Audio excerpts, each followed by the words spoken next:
there have been some changes in how the panel will flow. So what I will do is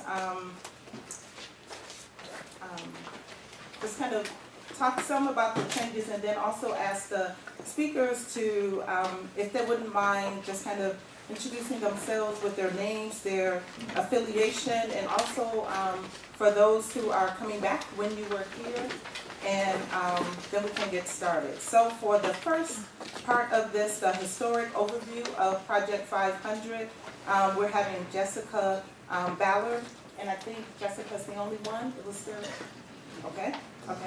And then the next part of it, recruitment of Project 500, we have Dean Jim Anderson here, and then also Connie, are you, okay. Okay, and then also Connie Pinda, Eagleston, she will talk for a little bit. Okay, sorry. And then the next one, protest at the Illini Union. Connie Eggleston will also, nope, she won't, okay.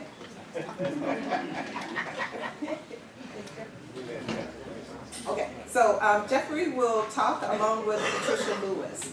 And then for the last one, Life on Campus for Project 500, Connie Eggleston? Okay, sorry, Connie Eggleston. Okay. We'll go first, I apologize. And then followed by Val Gray Ward, and then okay, and then Carl Huff. Woo, okay. But again, they will do their introductions and talk about their relationship with the university, and then to go ahead and talk. And then after that, we'll have questions and answers, and then I'll moderate that. So thank you.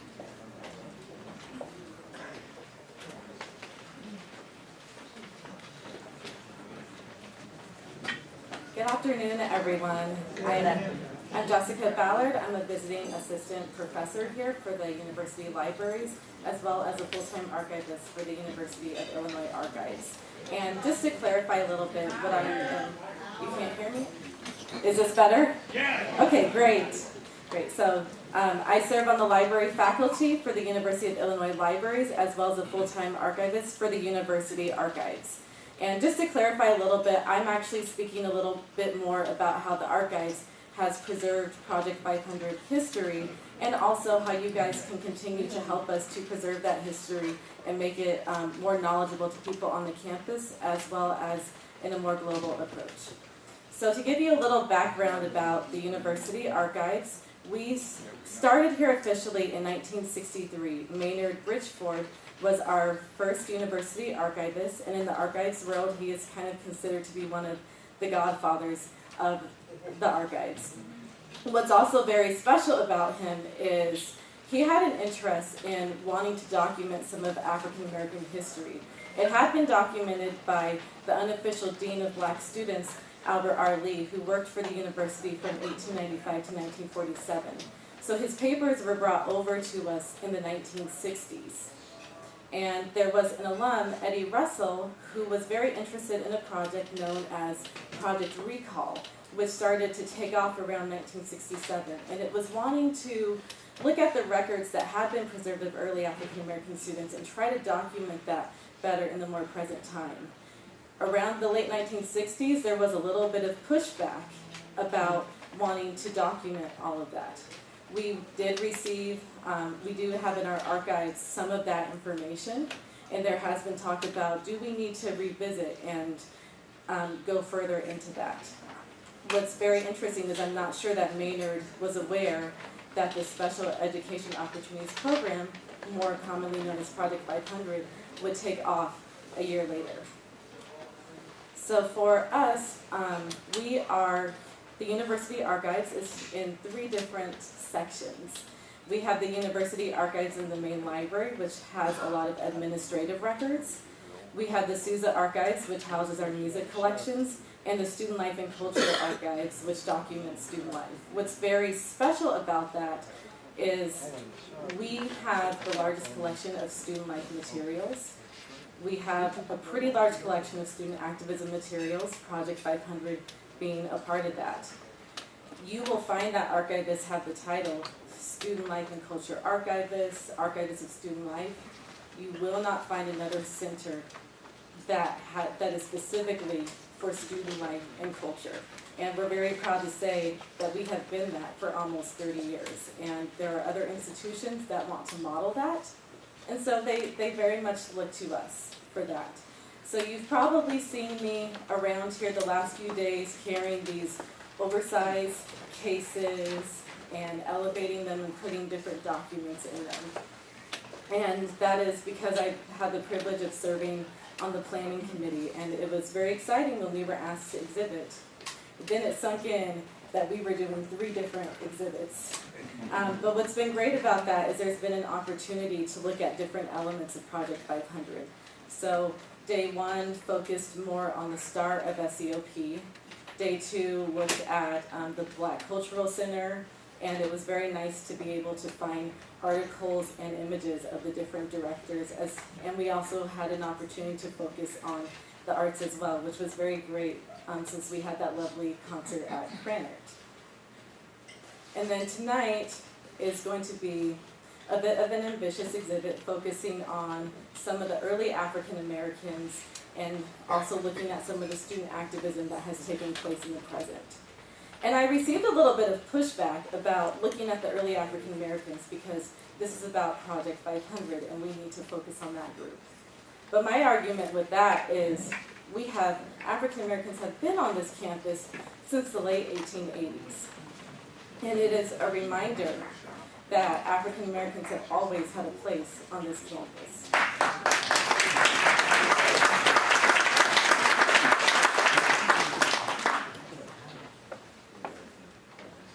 Sorry, I have to look back at my notes. So you will see images of the first African American male and female who got their bachelor's degrees in 1900 and in 1906, as well as the unofficial dean of Black students, Albert R. Lee. And I promise I'll bring it back.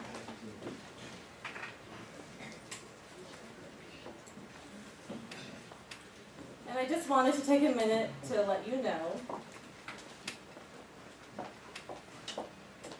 that if you were ever trying to look up, once I can get it. Mm-hmm.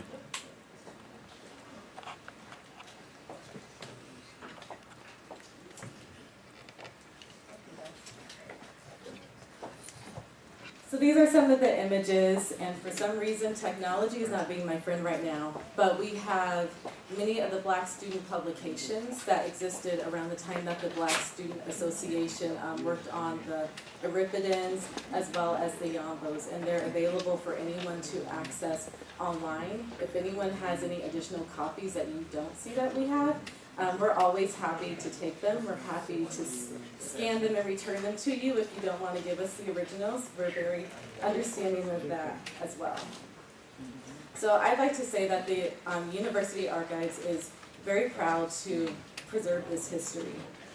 It's also very uplifting when we get student groups such as the Black Students for Revolution who reach out to us and ask us to give exhibits about Project 500. We've also had the privilege this year of launching our oral history portal. We've done some oral histories in the past, and we're trying to definitely increase that because we feel that it's very important to document as much history as we can. We did a few oral histories this morning and yesterday. We're happy to do more all throughout, and depending on where you are geographically, we can come to you. If you're a little further away, we have conducted some very quality interviews over the phone as well. Another important aspect of how this history has been documented is Joy Ann Williamson Law in the late 1990s, under the direction of James Anderson, wrote her dissertation, Black Power on Campus, which had a big emphasis on looking at Project 500. And we were very happy to bring Joy last fall as one of the speakers for our Sesquicentennial series. And what's also very pleasing is that a lot of her research was done at the archives. Joy also recently donated close to 30 interviews that she conducted with quite a few alums, and that includes with James Eggleston as well as with Jan Dixon.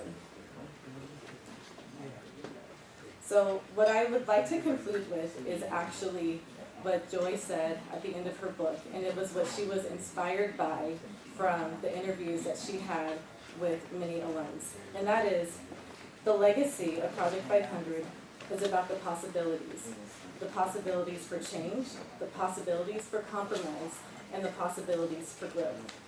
So thank you so much for being that legacy and for creating those possibilities.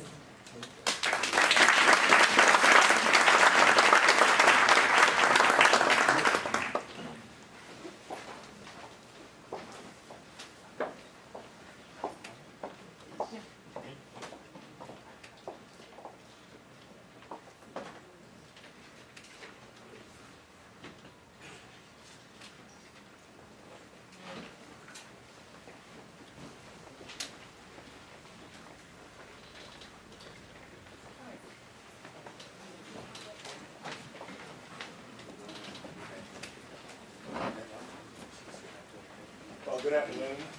Good afternoon. I'm James Anderson, Jim Anderson, in Champaign. I'll tell the story that, so I can tell the story when I came to the University from Alabama. Mike's not on or something. He's got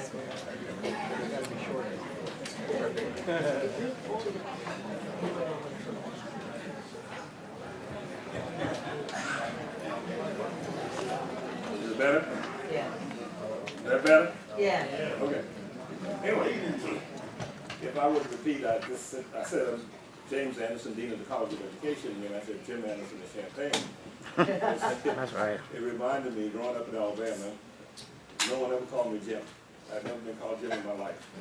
Always James Anderson. And I tell people That's that your name, that's right. cousins, one named James Anderson, the other named Jim Anderson. So you will never get the two confused. So when I came here, I remember my professor, I was on the hallway, and he said, Jim. And I just kept walking. Jim. I kept walking, but no one ever called me that. So I saw him later on, he said, is there a problem? I said, no, everything's fine. He said, I kept calling you. I said, I didn't hear you. He said, I kept saying Jim. So that's not my name. That's right. That's right. He's looking at me strange, but I don't go. So, but anyway, I came to the university in the fall of 1966, and I would say, building off the last commentary, that I've had 3 students. One did his dissertation, didn't quite finish it, but he got almost there, on the history of black students at the University of Illinois from the 1880s to 1935 was his topic. A second student, Deirdre Cobb, she finished her dissertation on the history of black students at the university from 1845 to 1955. And then Joy did her, Joy Williamson, on 1965 to 1975. And of course we need another history now because we've been sometime since 1975 as to what has happened on this campus. But the idea behind that was to always have a documented history of the experience of black students at this university, and we're still working on that. When it comes to, I'll say something about the 500 program, but there will be 500 and some stories here, because only you know how you were recruited. And most of these stories we've not heard, some of them. Who made the first contact? How did you decide to come to the University of Illinois? This I do know, being on the campus at the time, and I had just gotten back to campus because I was completing a master's degree with teacher certification. In the fall semester, all 3 months I spent in Chicago doing a practicum at Marshall High School, living in the YMCA on Jackson Boulevard.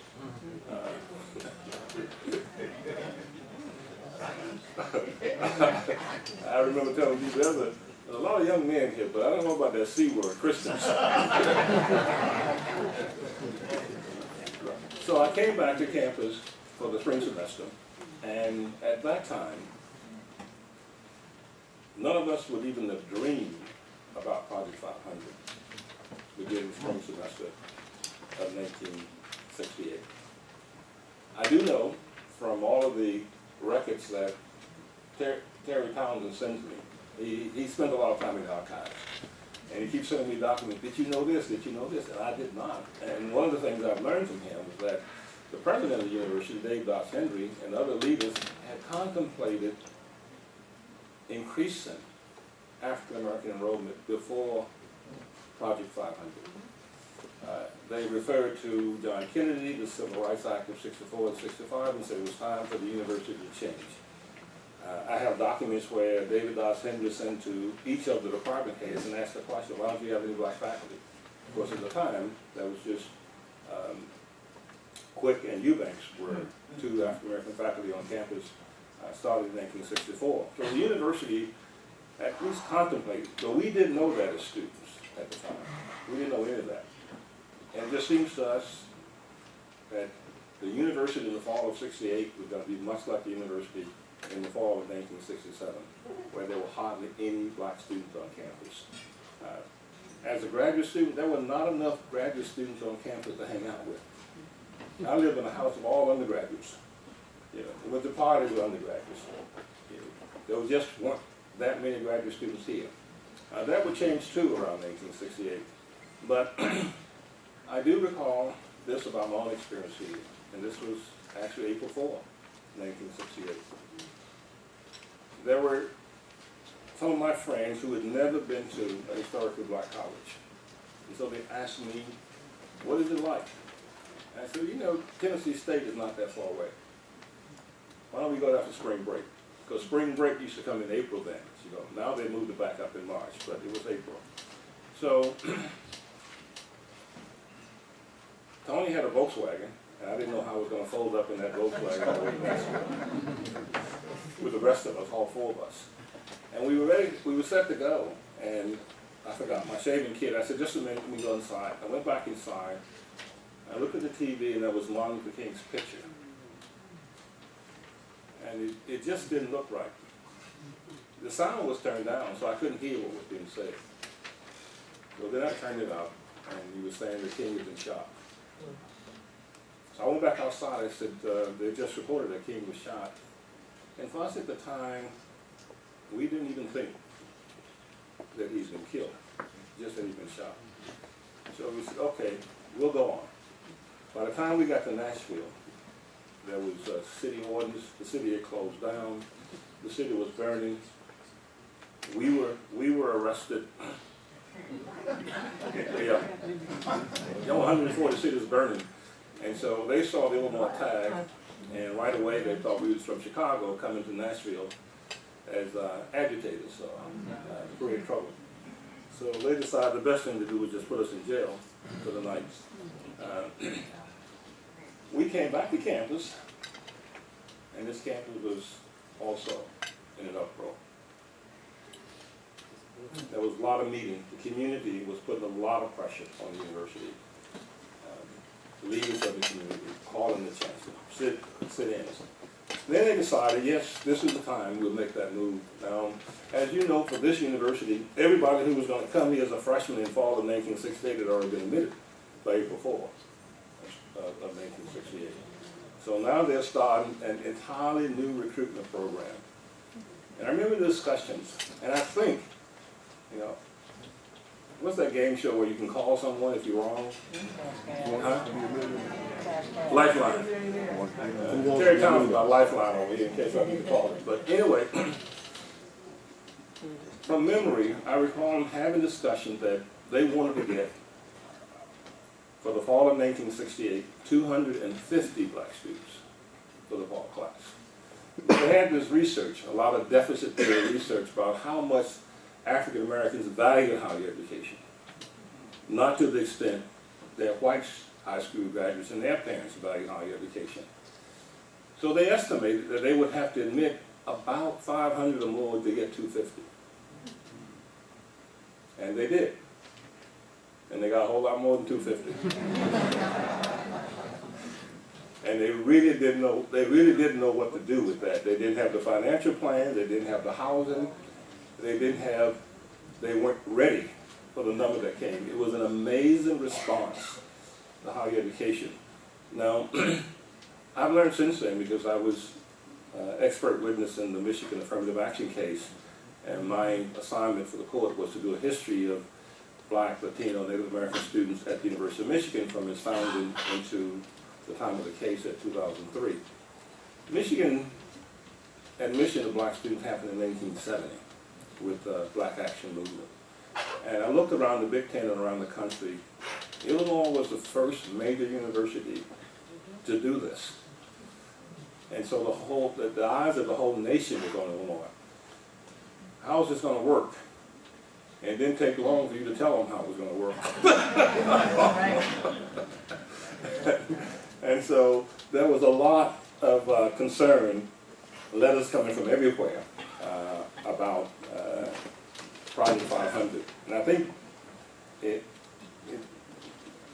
point I was making, I was trying to wonder, it was called the SEOP, Special Education Opportunity Program. I was trying to think, where did 500 come from? And I think it came from the belief that you had to admit 500 to get 250.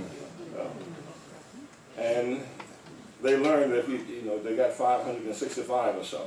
You know?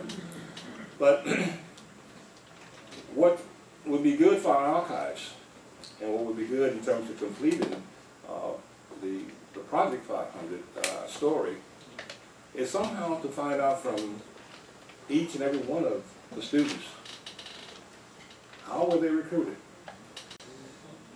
Were they already admitted to college by April 4 and the weeks that following in spring 1968?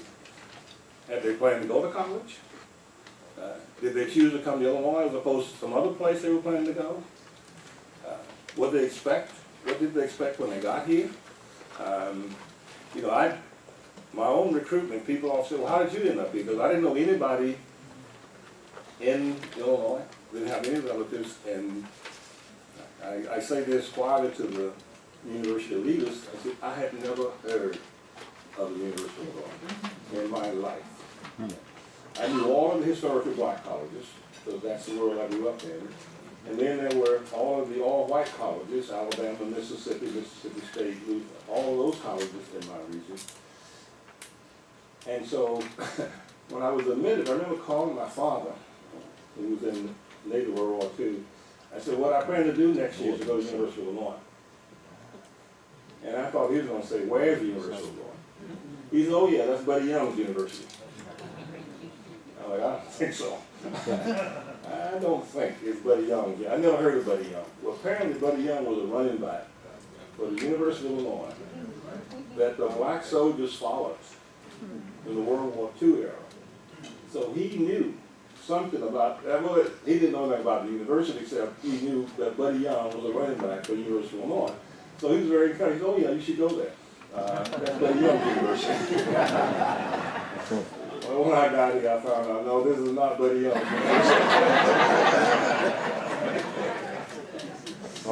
But I say that because but the reason I came was there was a professor at Stillman College, which is the historical Black college that I went to, Professor Hall, who had gone to the University of Illinois. He was an Illinois. And he kept telling me, you should go to the University of Illinois. You should go to the University of Illinois. And he's the one that encouraged me to apply, wrote that as a recommendation, helped me get everything together.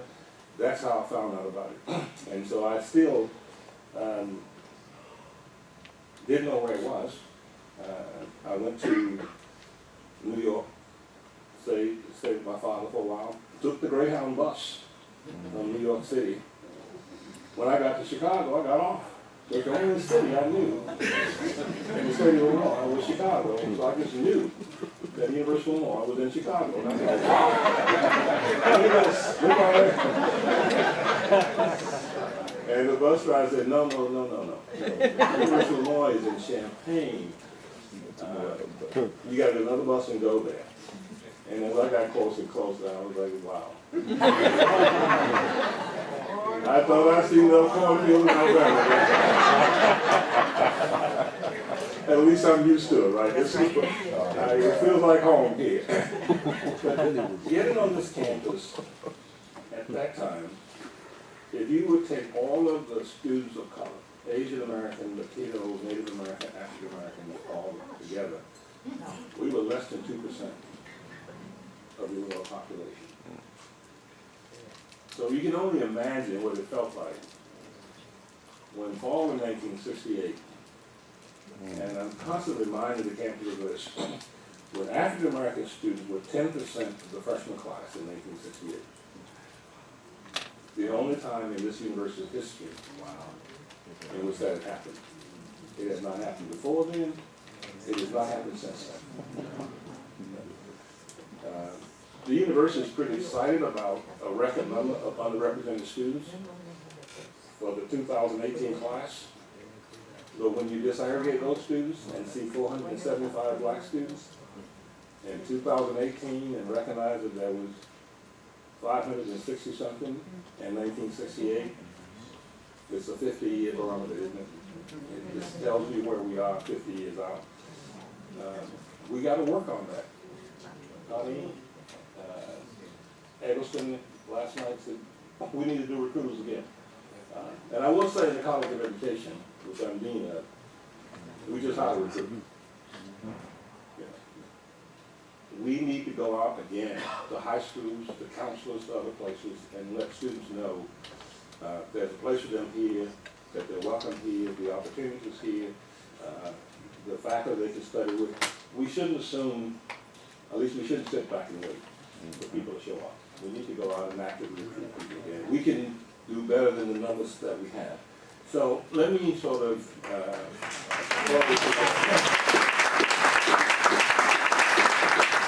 speaking on behalf of the archives and others, is that if you get a chance to tell your story, whether it's by phone, or interview while you're here, or audio, because the university can build on that.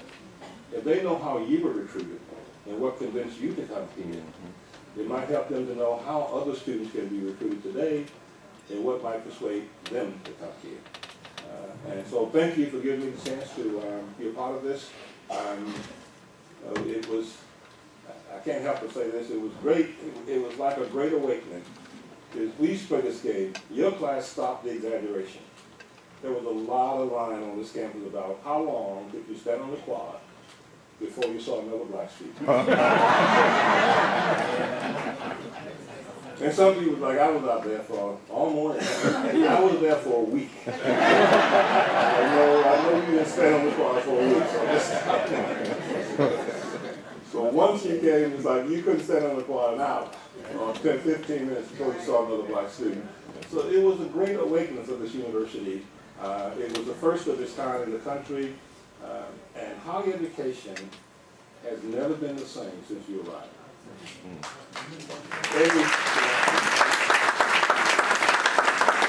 People talk about diversity, equity, inclusion. That wasn't even the concept then.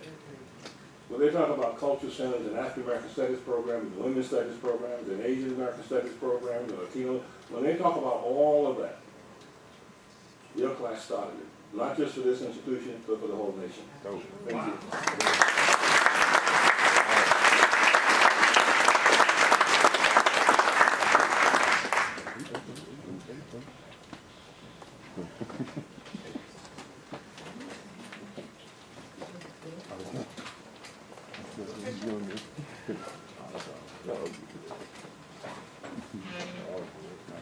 Patricia and Jeffrey.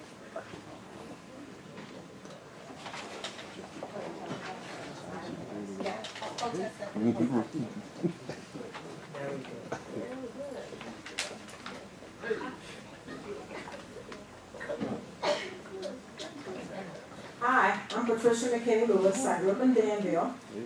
And to answer Dr. Anderson's question, I was recruited by Jacqueline Fields. And she came home during spring break and convinced me to apply for Project 500. I was already going to SIU, but once I received my financial package and compared my financial package to come here, compared it to SIU, it was a no-brainer. And so I decided to come here. The night of the arrest, we were all staying at ISR, the Honor Suite Residence Hall. And it was a fairly new dorm, student dorm. And we kind of had the idea we were going to be at ISR. But when we started getting our assignments, some of the students were not put in rooms. They were in lounges and sewing rooms, and the housing had not been worked out. Now, my roommate was Rosalyn Shelton. She was from Springfield. I was active with the NAACP at that time, and on the state level, I encountered a lot of students and youth from around the state. And so I knew Rosalyn, I knew Carolyn Rember from Springfield, George Rember, and so we all came here as part of Project 500. Now, she and I were assigned to BC Hall. We were okay with our assignment, but when we heard that there would be a protest and that we wanted to meet with the administrators to determine what was going to be done about the situation that students were not in regular rooms, we decided in unity to support our fellow students. And so we participated in the sit-in. And I can remember being in the South Lounge, playing cards with William Renfro, Vasilia Pettis from East St. Louis, she was there, and others. And so we were sitting, playing cards, waiting for this meeting, and different students were getting up, speaking, and some administrators were coming and speaking, and we were waiting, and then we were told that we had to leave because we had that 12 o'clock curfew. Well, we said no. We hadn't met with Chancellor Pelson. He had not arrived, and so in support of the students who were upset, we stayed. And I can remember Yolanda getting up and speaking, and others speaking, Stevie Jackson, and what have you. By that time, we did have someone to come and speak to us, and things had not been worked out, but they were working on it. And I think Professor Smith, Joe Smith, came also. Anyway, 12 o'clock came, and we said no. About 2 o'clock, things had worked out. I could hear glass breaking in the Union, but I didn't see any damages in the South Lounge. About 2 o'clock, we were told we were free to go to our dorm, to the dorms, and we left out of the South Lounge.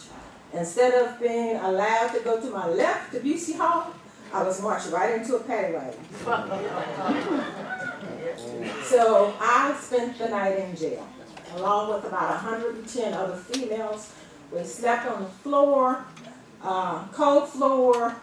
We ate, we had cold milk and egg sandwich the next morning. And we were allowed one phone call. Now, I wasn't about to call my mother and father. I knew that Ernie Westfield was the president of the NAACP chapter here in Champaign, because we had, as a state officer, we had participated in marches in Champaign, meetings in Champaign, marches more in Peoria. John Gwynn, who was the state president at that time, had been arrested. So we were actively engaged on the perimeter of the civil rights movement. So my one phone call was to Ernie Westfield. Woke him up early in the morning. He didn't know me from Adam. Found his name in the phone book and told him what had happened. And asked him if he could get the NAACP Defense League to come and help us. I don't know. I know they did help us. I'm not sure if Ernie was the one who instigated or made the phone call to contact. So we were released from jail, had to walk back to our dorms, not knowing exactly where to go, because not being from Champaign, I wasn't sure which way was to BC Hall. But we made it to BC Hall. And from there, we had to go to court twice. We had to go before Judge Sarah Lund, and she talked to us about staying in school, being positive, making sure we study. So we did that twice, and then after that, the charges were dropped. So that was my memory of the protest that night. After that, I can recall seeing in the Chicago Tribune students bite the hand that feeds them, and all the different negative. And the riot, I'm thinking, riot? I was part of a riot. I knew nothing about it. Was arrested and what have you, but right, we were hanging from chandeliers, and there are all type of accounts of damages hundreds of thousands of dollars of damages. And so my parents are wondering, what is going on at the University of Illinois? So they started getting phone calls from former, I can remember one of the places I had worked as a senior in high school. The guy had called my parents wanting to know what was going on and what is Patricia doing over there. So anyway, it was a time that we were blamed for things that didn't happen. I think at the end we found out only $5,000 worth of damage had occurred. Someone had broken a picture frame and I don't know, thrown a chair or something, but the riot that I participated in, I knew nothing about. That, and I was arrested. That's the only time I've ever been arrested. So basically that's what my account of what happened the night that we were arrested.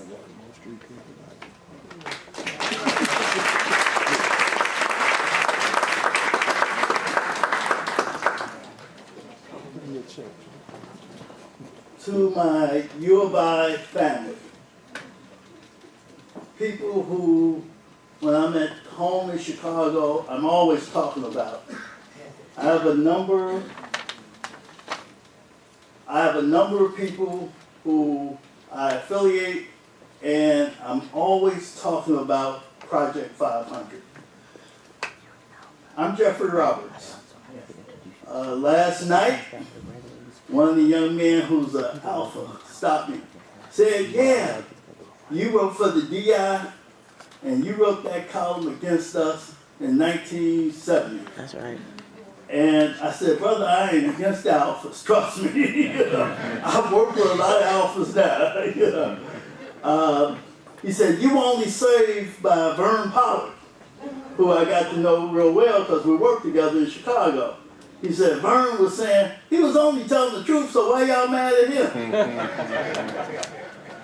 To my good friend Jim Anderson, when we started this project, I reached out to Jim. Leroy called me, Leroy McCrae, and Leroy called me and said, I need you involved in this reunion. So I said, well, I need to call James Anderson. So I didn't know the phone number here has always been the same. I dialed that number and got the operator. And I said, I need to talk to Dr. James Anderson. Well, I didn't know here at the university there were about 5 Dr. James Andersons. So I didn't want to say I need to talk to the black Dr. So I said, okay, how am I going to sort this out? So I just Googled James Anderson and found out that he was in the education department. So then I called back. So that's how I reached out to him. There are a lot of interesting memories. I went back, since I was a journalism major, journalists have a tendency to keep everything. So I went back and I just grabbed some things from some scrapbooks that I put together. Chicago Daily News, which was the evening paper of the Chicago Sun-Times. September 10th, 1968, Urbana protesters rallied, seized 258 in U of I sit-in. Chicago Tribune, September 11th, 1968, riot at U of I, 248 held. Negroes go on rampage.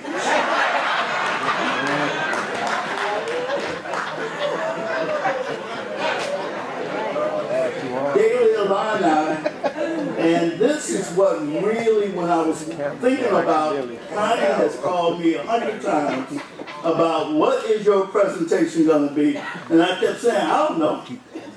I said, because I'm talking to my family, so, you know, I'll figure it out when I get there.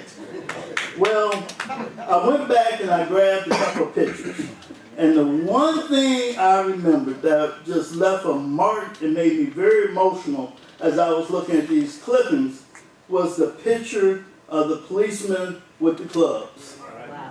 That memory is stuck in my mind forever, of the policeman with the clubs.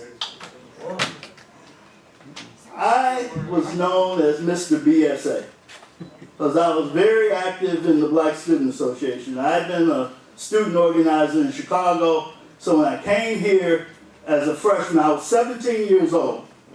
So when I came here on campus, I don't know how this happened. Over in Gardner Hall, somehow or another, I got pushed up front in terms of being one of the leaders of the Project 500 students. So when we came over here on September 9th, I got sent up to the BSA office on the second floor of this building. And all the heavy hitters were in there. Terry, who I met for the first time that evening, Stevie Jackson, David Addison, who was Mr. Everything. You know, David had been in the military. So David stood up tall, and for some reason, you knew you had to have your stuff together to be in a meeting with David Addison. So, and I've gotten to know David well personally over the years, but I always remember those early days with David Addison. So as the evening developed, I was never in the South Lounge, I was in the BSA office. And as the negotiations were flowing back and forth between the building that we were in yesterday, the administration building, that's where the chancellor's office was at the time. We were going back and forth up and down the quad trying to negotiate how we were going to settle this situation. But it was a situation where it was a loggerhead. The university, as Dr. Anderson has pointed out, the university had overreached in terms of what the number of students that they were trying to bring in. And the number of students were here. So, and wanted to be treated as University of Illinois students. So that meant that you had to have someplace to live, you had to have a financial aid package, you had to have a class schedule. So in order to be a student, these were the things that everybody was expecting. The university just didn't know what to do, and they weren't going to give an inch. So as the evening developed, the DI, and it's funny when you go back to the sister that's the archivist, there's a lot of good information still sitting out there that you guys need. I grabbed an article that was in the DI, and it was written, it's kind of interesting, it was written by Roger Simon, who is a Pulitzer Prize writer, who I had no idea that I ended up in the journalism school with this guy. But he had written this column about September 9th. And there were some pieces of this that I thought captured the evening real well. He writes, in the South Lounge is a whole different world. More blacks than the university has ever had are in that one room. They're on their feet, in chairs, sprawled on couches, leaning against the walls. Many are talking and you hear the list of grievances is being prepared. You've seen the many students in that same room before, but tonight is different. The students there are not arguing esoteric points of student rights and privileges. The blacks are dealing with matters that of life and death. And trust me, that's really the way we looked at it. This wasn't a situation that we could just walk away from. This was a serious matter. You remember back how hard it was when you were a freshman and you had a room, a line-eye guy, and people to help. And you think what it must be like to come straight from Philly or Harlem or East St. Louis and to get off a train and walk into the Union and have no real room or anything. The greeting of, we'll take care of you, that was greeting black students to other black students, that meant everything. As we went through that evening, it became very clear that we were up against a wall that was not going to move. The demands that came from the BSA office is that we need to meet with the chancellor. The chancellor sent through his staff the message that I'm not coming. Ain't nowhere in the world I'm coming into that union building. So he sent the police. As the police came, one article says, Union City brings 130 police. Now, 130 police in Champaign, that's a lot. Unofficial estimates gauge the total police force used to clear a group of more than 250 black students from the Illini Union Sunday night at more than 130. So you sent 130 police to deal with 250 students, most of that were sitting there asleep. Large firepower.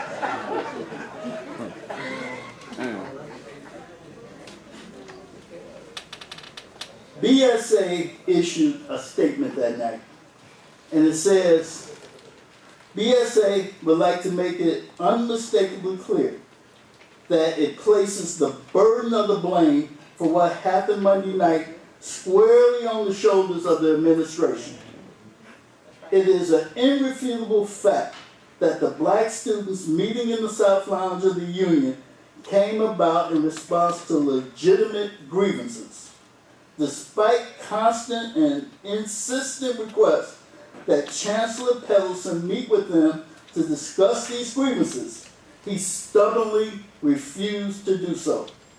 The attitude of apathy and arrogance by the University of Illinois administration in the face of innumerable demonstrations of bad faith and willful failure to live up to its commitments to students in the 500 Project was the fundamental factor sparking the events culminating in a decision by the black students present to remain in the Union beyond official closing hours.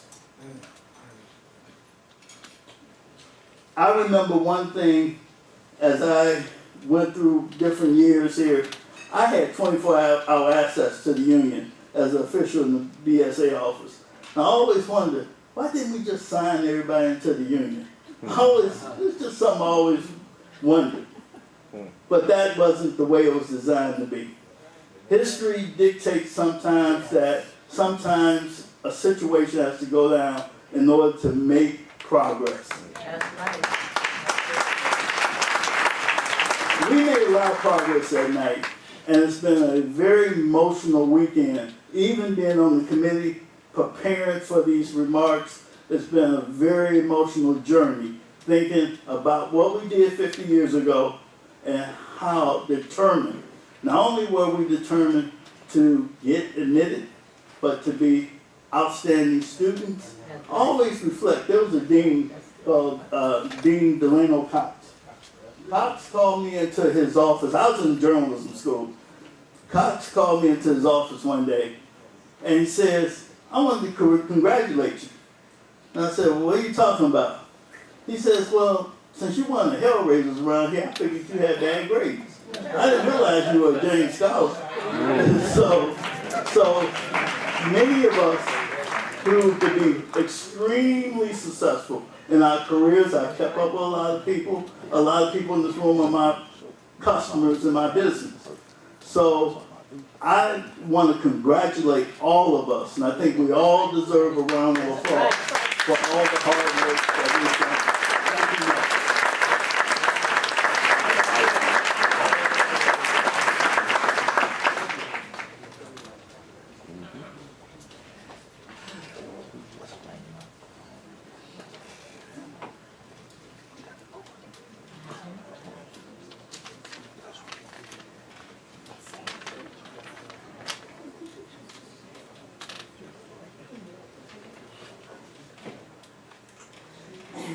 I'm trying to do this.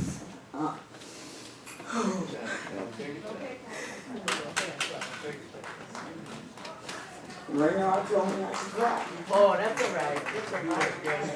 It's all right. Take your time. Take your time. It's all right. It's all right.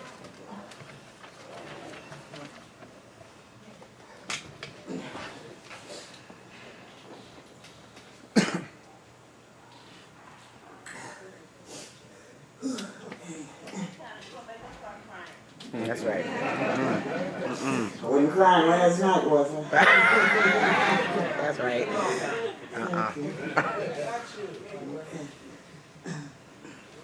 My name is Connie Eggleston, Connie Penda Eggleston, and I came down here from Chicago. I graduated from Wendell Phillips High School in 1966. Several colleges wanted me to come to their college because I wasn't a young little girl. I was top 10 in my class at about 250 students. And everybody kept telling me that I should be a model because I was tall and all this stuff. So my mother took me downtown Chicago, and I modeled in front of this guy, and he accepted me. My brother James Eggleston called home. He was already down here. He said, what are you getting ready to do? I said, oh, I'm going to be a model. I'm going to take me downtown and all that stuff like that. And I was all happy. He said, no, you need to get an education. You can model later on. He mentioned Southern. He said there are more black students down there. Maybe you better going down there. And because he mentioned how Illinois was with a small number of black students at the time in 1965 when he first came, that you could walk around like Dean Anderson said, there weren't many black students here, even in 65. He told me about the racial discrimination in the classroom. He said he was an aeronautical engineering major.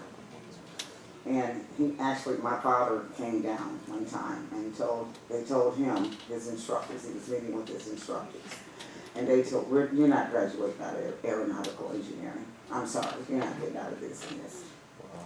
So he switched his major to math. And he ended up being a math teacher in Chicago, an educator in Chicago. So I did exactly what he said after he told me about being, going to college. And I said, well, I stuck by my brother like white on rice, as the old saying is. And he said, I'm coming where you're going. I don't worry about myself. And he told me that, okay, you get this, I'm sending you this application. I want you to have it back by this week. And I did. And I received my letter of acceptance for enrollment. At that time, they had a special avenue for black students to get in. Some people call it special education opportunity or whatever, but there were special avenues for black students to get in prior to even 1968. And because my high school counselor told me that I blew English off the map, I said, well, I better go down here and major in something that I know I can graduate in. Well, during my first year and a half here on campus, it was like horrible. My brother was right, but I didn't say maybe I should have gone to Southern. I stayed on down here. My English teachers were writing red all over my papers. I mean, here I am, blew ACT, English off the map in ACT exam. And by the time I looked at my papers for my English instructors, there was so much red on it, I couldn't even see what I had written. It was like I didn't know anything. I didn't know how to write or anything. During those times, there was not much support for us, so I was on the road to difficult adjustment. It's well known that white students on campus who were especially in the fraternities, they had exams, they had hour exams, they had the finals. So they were making it. We didn't have that. So I didn't have it. After a year and a half, the chief got me. Y'all remember who Chief was? Y'all remember Chief? So I didn't make it after a year and a half. So when my brother came home, I entered a little college up in Chicago called Central Y at the time. And I got all A's and all that semester. In 68, my brother came back home from the summer and said, Connie, we marched on campus and told them we needed some more black students down here. He said, you're coming on back down there. I said, oh, okay. 1968. That's how I became a part of Project 500. So at that time, they recruited my brother. My brother was a recruiter, and he recruited a lot of people. They sent a lot of students who were from New York. My main girls from Philadelphia, Rosemary's in the audience. My roommate, there was 3 Philadelphia roommates, and I was the only one from Chicago. They played Pinocchio, I played Big West. They slow danced and stood in one spot in Chicago and moved around. I asked the fellas if you were from Philly and you wanted to slow dance with me. No, I'm sorry. We don't stay in one spot. Grind. Chicago is catch a grind every night. Whole dance.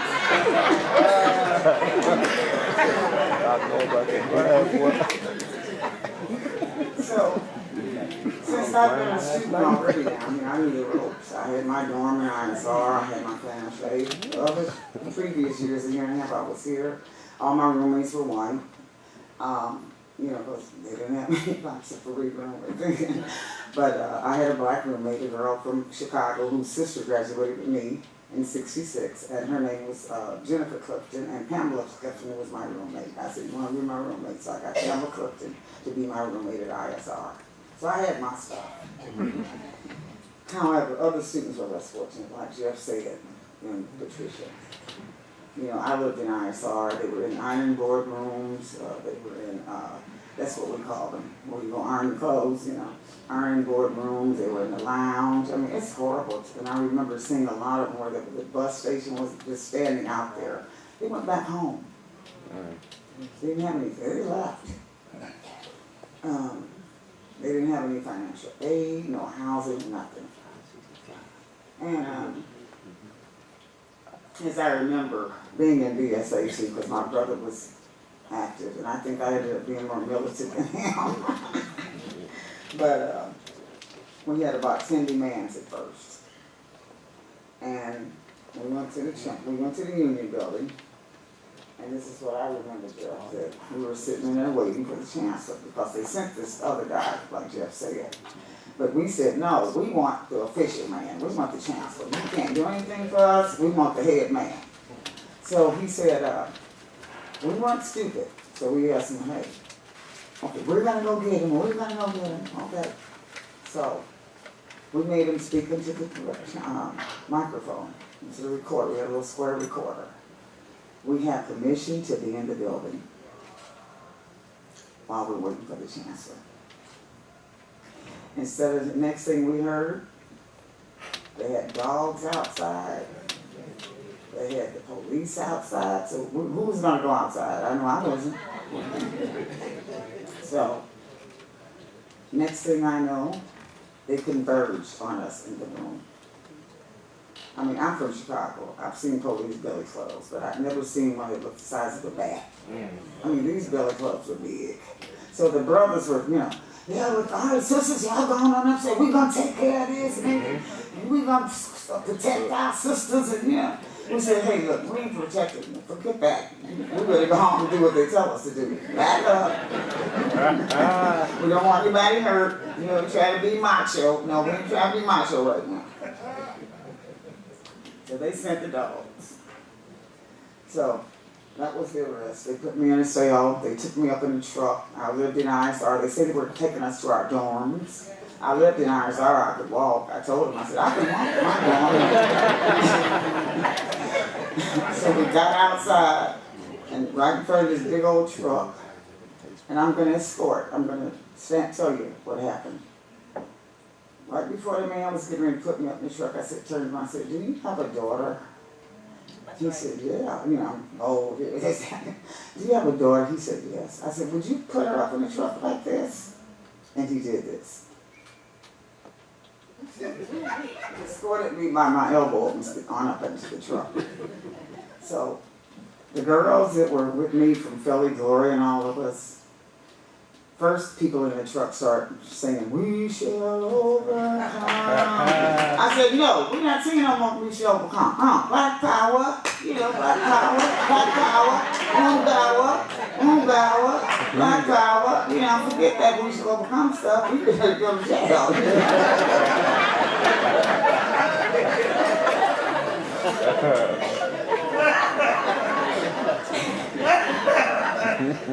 Calm down now. That's all right, I'm feeling better now.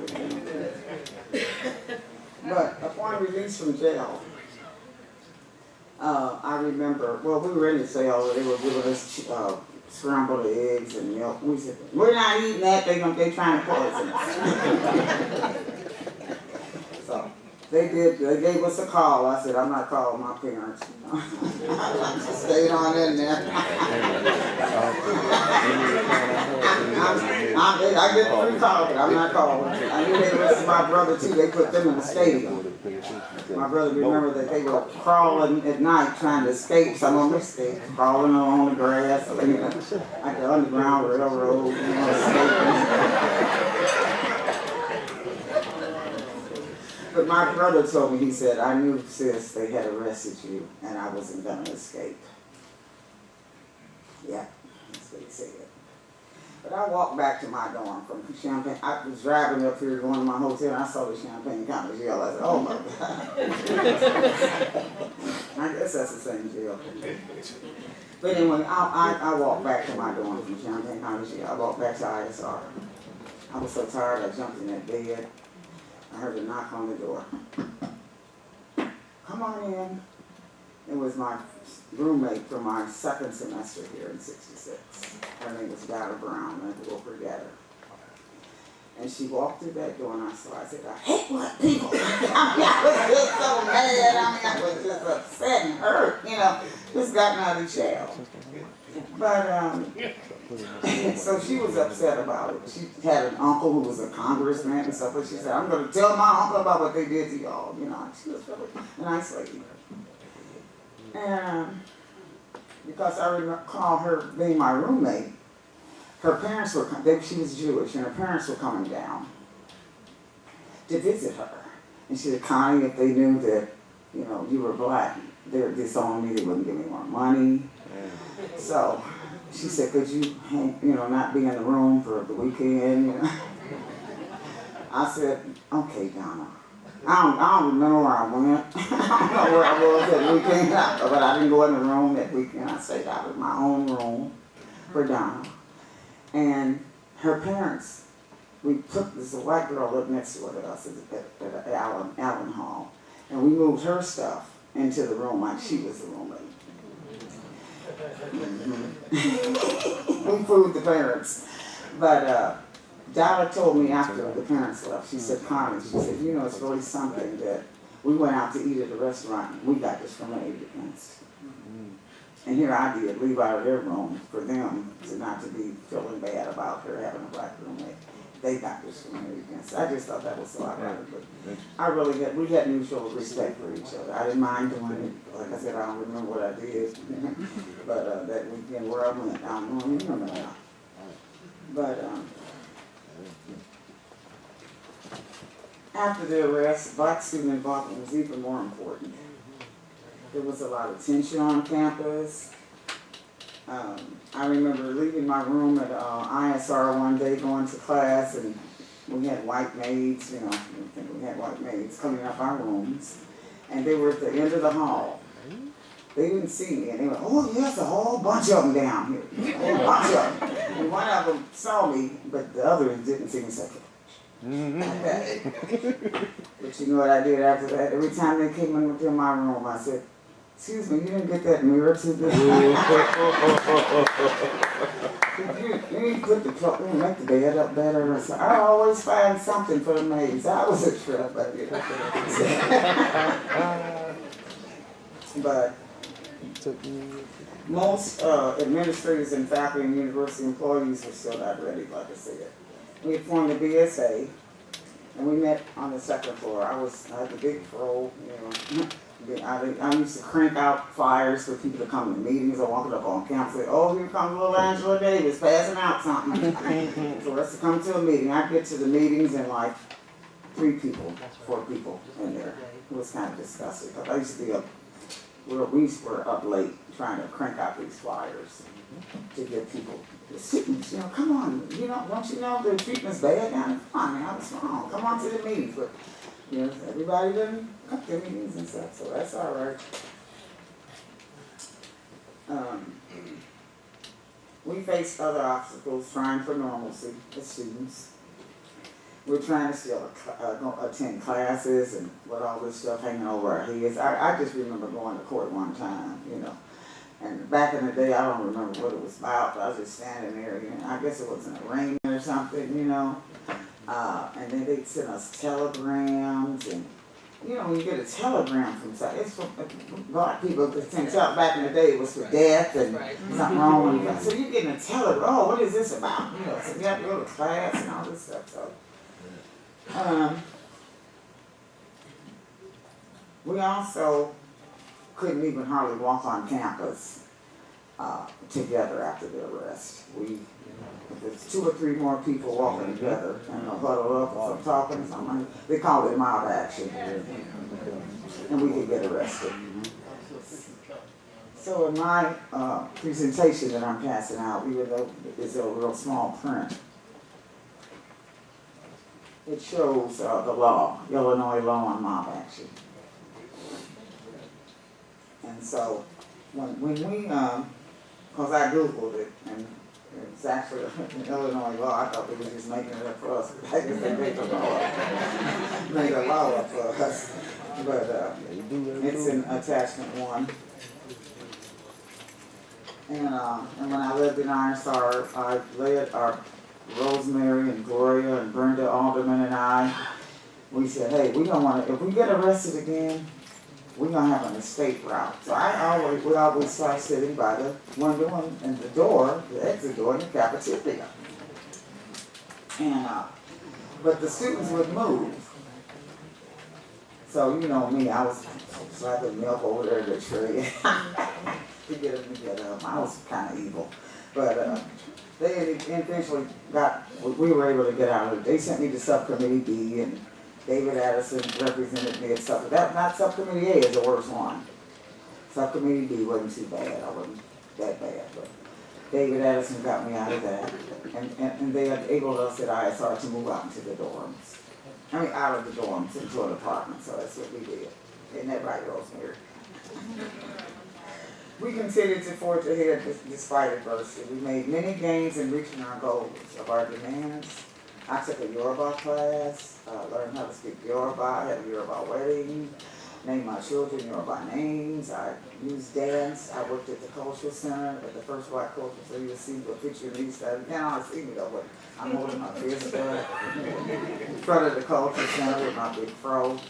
I taught dance twice a week at the cultural center. Had a dance workshop, and I taught, had to do 2 major productions, and thanks to Miss Taylor, she's an engineer at Santa. She was with me. I found me a student. She's a majoring in journalism, and she works with the Delaware Line. So I had my campus tour with her yesterday. I went to the Lincoln Building where I used to perform at the auditorium, and to the library when I was in grad school, and the basement, and the cubicle and all that. I wasn't in that much when I was in undergrad, but I did a lot in brushes. But we forged ahead. And so when I formed that dance company, it was really a crucial part of my life, you know, on campus. If it wasn't for the dance, as you could see last night, I don't think I would have made it. I used to walk around the quad making up dances, and people looked at me like I was crazy, but that was a very good memory for me. And I worked a lot in the community with the little girls. For those of you, so basically, the little girls were from Champaign. And if you got Champaign, and thanks to Leroy, we formed he said, he put this up on Facebook, and I said, well, we need to do a reunion. So thanks to Leroy McCray. Where you at, Leroy? The little girls in the community don't say, oh, is that you? It's me. And it's me. So basically, what I want to say, this is one thing I've been using recently. It's not what you look at that matters. It's what you see. By Henry David Thoreau. Black students continue to forge ahead. We got out the charges were dropped probably because of that recording. I completed all of my requirements and received my undergraduate degree in 1971. And I received my master's degree in social work administration here in 1976.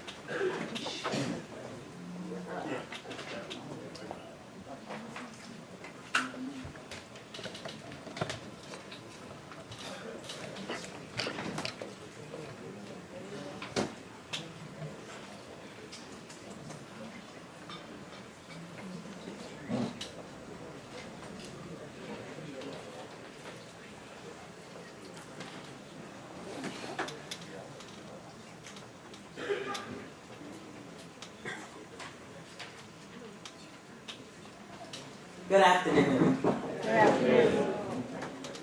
I'm Val Gray Ward. Thank you. Thank you. That's right. That's right. That's right. Absolutely. Absolutely. Absolutely. Now don't start me to cry. That's right. Yep. Because I done got old. Some of y'all done got old. But, I'm like Connie and the rest of the people. And I ain't got all the stuff that Jeff got, all the things, although I'm married to a journalist.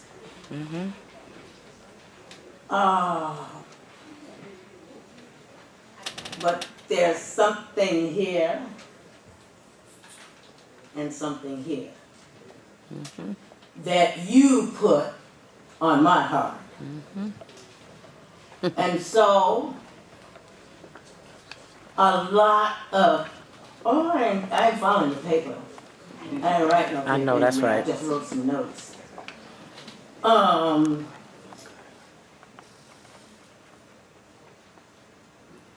You brought me here. An activist. An artist. I'm an actress, director, and producer, and mother. Maybe I should have said that, and wife. I'm mother and wife first. And there were times I had to be mother here. Besides cooking, I had to be mother here sometimes, to both men and women.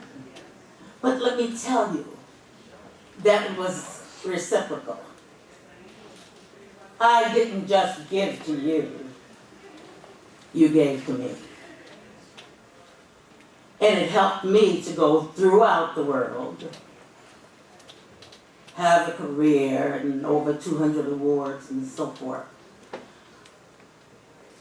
From black people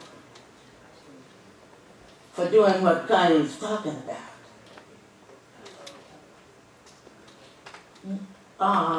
My theater company has 12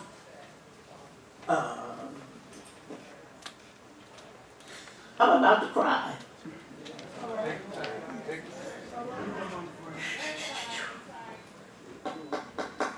And I'm sick, but that's all right. I ain't really sick because the next thing you say, I'm still here. But we have 12 awards. I don't mean awards. Board members, I got awards and no money.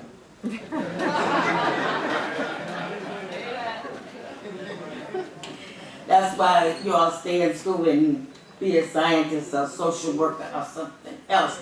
Your parents were right, honey, when they said don't model first. Right? But anyway, we have 12 awards. I don't need awards. You know, I'm taking that memory medicine too.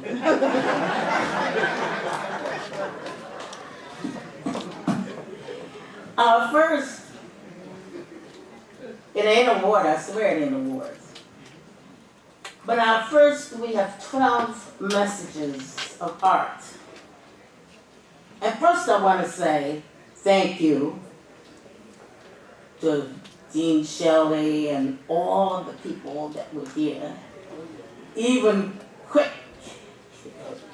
and Eubanks, because I learned something from them too. Well, you said, Jeff, yes I did. Yes, we did. But first we must know that we are an African people, bound together as a worldwide African family by race, ancestry, culture, and common oppression. And one of the things that we must remember, these things go with you all over the world. It doesn't matter if you live in Chicago, or if you're from Mound Bayou, Mississippi. That's where I'm from, originally. Alabama. I thought things were different in Chicago. But they weren't like, because I'm from an old black town, But when I got to Chicago, it was the same thing as Cleveland, Mississippi, or Clarksdale, Mississippi, or New York City. And it still is today. So, as educators in whatever you are, or whatever knowledge you ascertained here at the university, know that you have a responsibility, because it's not by accident that we're here this afternoon. It's by design. And some people fought and have always fought. There's a book that's called There Is a River. And the river flows. Somebody made it possible for those people who went to school here, when you talk about couldn't have a room here on campus, a good room. There was a time when, he died a few weeks ago, Judge Cousins, and people could not stay on campus. So this is progression. And so for those of you who find yourselves comfortable,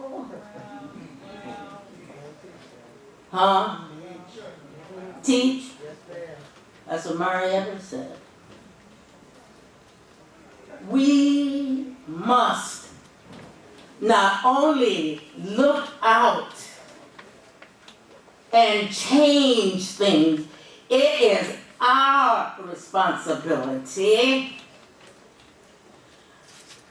to do something for us to help in our own communities. Even if, and I hear some black people refer to the inner city as the ghetto. Most of us didn't even know what that word was before the 60s.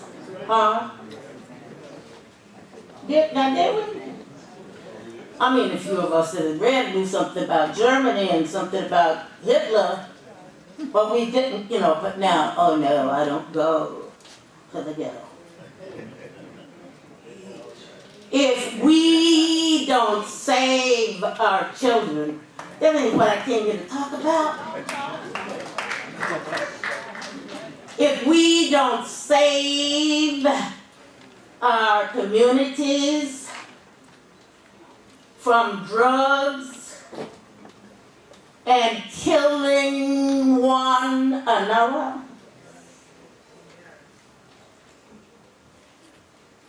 we'll be no future to come. Oh boy, yeah, watch me go on the national news. Because not only does Trump not care about you, you got to be, you got to save yourself. And I ain't talking about being anti-white all the time, but you got to be pro-black. And to be pro-black does not mean that you're better than somebody else unless you are tutoring somebody or mentoring somebody or buying from one another. I swear this ain't what I came to talk about. Y'all brought me down to talk about the cultural center, didn't you? That's what it's about. Oh, that's right. Oh, that's the director. I hope you'll invite me back.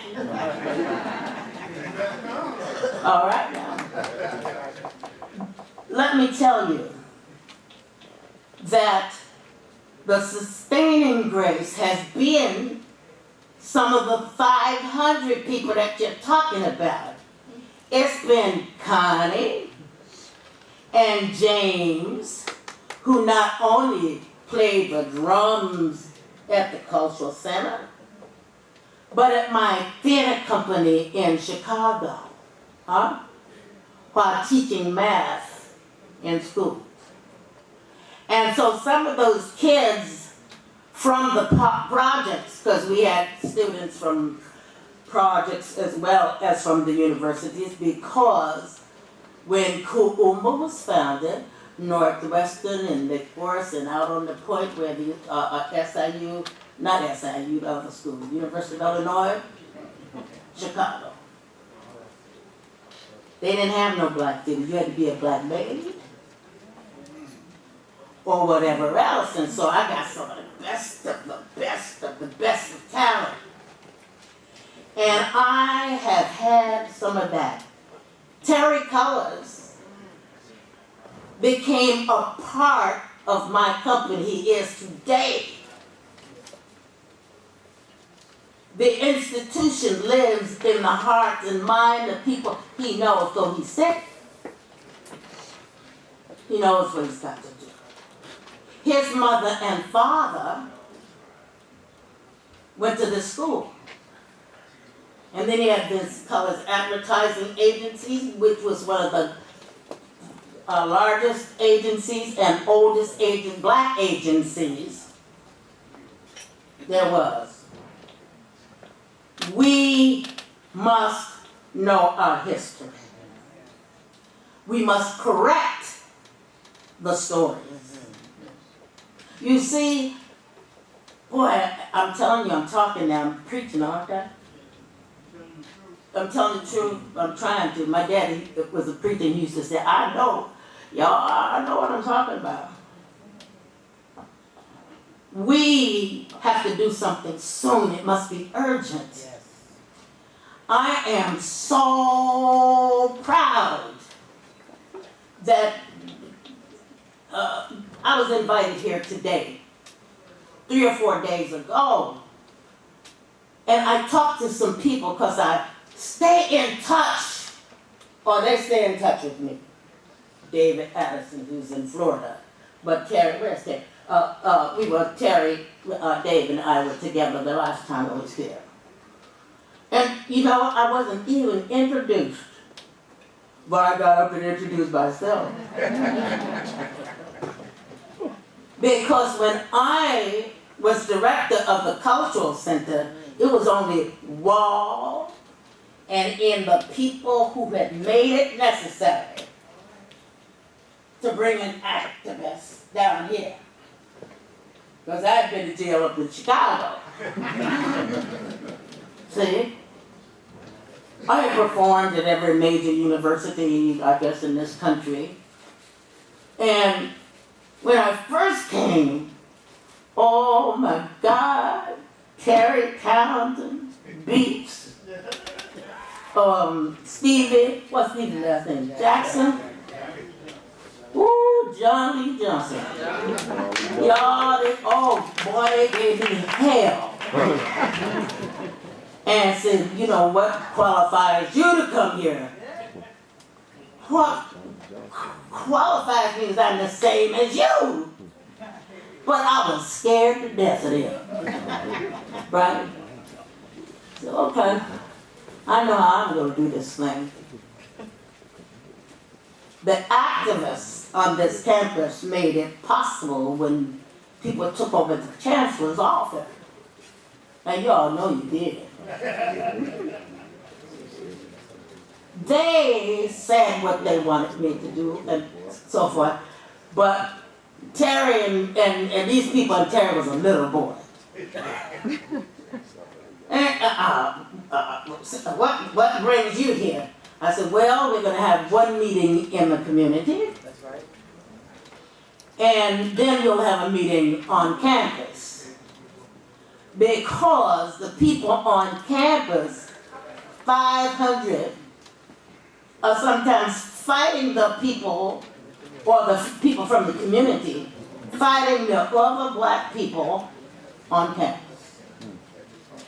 But what was that lady's name that worked with us? Miss, oh, several community people.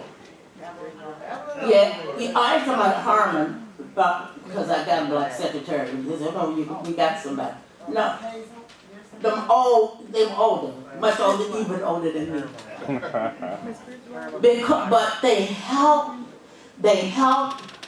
and so that first time we had a meeting, I said, okay, what do you want the center to do? What could a center at the University of Illinois do for you? That sort of quieted people down. I said, well, one of the things that we must do is stop fighting each other. One of the things that we must do is protect one another. They did that. I see them and they know I would be scared. They'd be shaking in my feet. But I'd gone to Stevie's granddad had a store. And so when I brought Fannie Lou Hamer to this campus, I didn't have her here at the university. I had her at a church in the community. I had her at a church, and we bought bologna. At that time, I don't eat none of that now. And whatever, Wonder Bread, I think it was. And cheese, and stuff from Stephen's granddaddy's store. Yes, we did. And so they called me into the chancellor's office. And they said, oh, Mr. Ward, you can't do that. Where are the receipts? And I gave him a piece of brown paper bag that he gave me with the figures on it. And he said, no, I mean, where is the requisition or whatever you're supposed to have? And I said, that's it. Because it was. I said, that's what we spent this amount of money. He said, no, the money has to come from Springfield. You have to. I said, well, Henry, you tell him. But I'm going to get it, Steve. And so he accepted it. What was his name? Was that Culberson or? Yeah, Culberson. Uh-huh. Well, I want to tell you later on, he became the head of the MacArthur Foundation. Corbett became. And he nominated me, although you're not supposed to. And that's because of what we done here. We took the football players, now y'all don't believe this, airplane to Washington, D.C. Somebody back there said, who must have been on that plane? To a conference at Howard University. They stayed there for 3 days. That plane sat there. Doris Williams had never flown before. And a lot of the students had. But they met John Henry Clark, Coltrane, Sun Ra. My company performed and other people, you know what I'm saying? And so that's the kind of relationship we had. Now, one of the things at the Cultural Center we did, another thing, and I swear I know we can't talk all day because I wasn't originally supposed to do this, right? But the African American Studies program, which is helping me, and you don't know how many of you're about to take up a quilt that I've been working on for 40 years. Because your names and photographs is in it, along with other people in the world. And I don't know, I guess, well, you got it, Baba, too? No? I thought they had it. No. I know the African American Studies Department has a picture of it. They've been working with me faithfully. Gwendolyn Brooks works are here. In her archives, they gave me 4 tables to look at work that she had, stuff that she had saved above. One of the best friends I ever had. Her daughter Nora, y'all remember Nora? Nora became full-time in my theater company, and then she started her own children's theater company, and I just stayed 30-some years. Remember Walter Massey as a professor here? Okay. Walter just left the Art Institute, but I knew him from Brown University. But actually, he and my husband had gone to, I call it Morehouse. Morehouse, as undergraduate students together. And he came here and taught after being head of Argonne Laboratory in Chicago. And then he's been president of Morehouse again. But he was also president of my board. So that's how I can tell you it's been reciprocal. As I said, Terry, and then later on Jeff. You all know Jeff? Some of you know Jeff.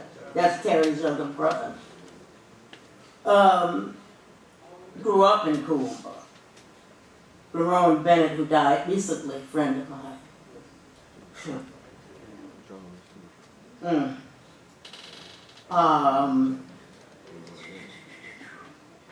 Forgive me.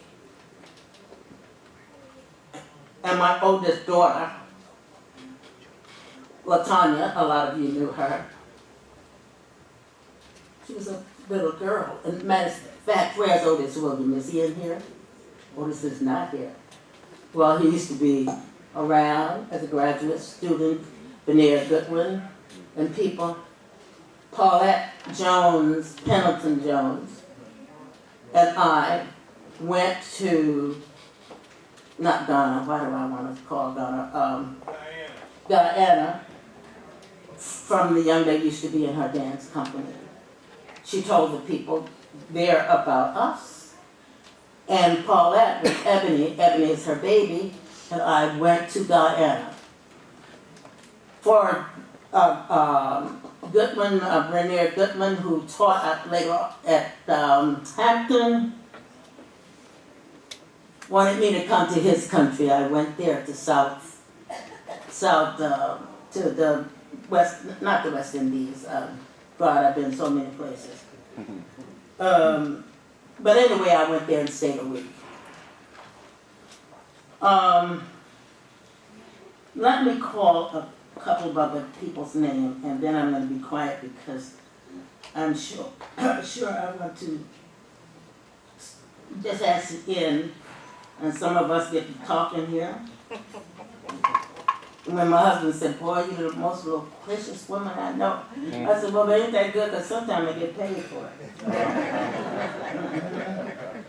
But people like Walter Massey, Fannie Lou Hamer.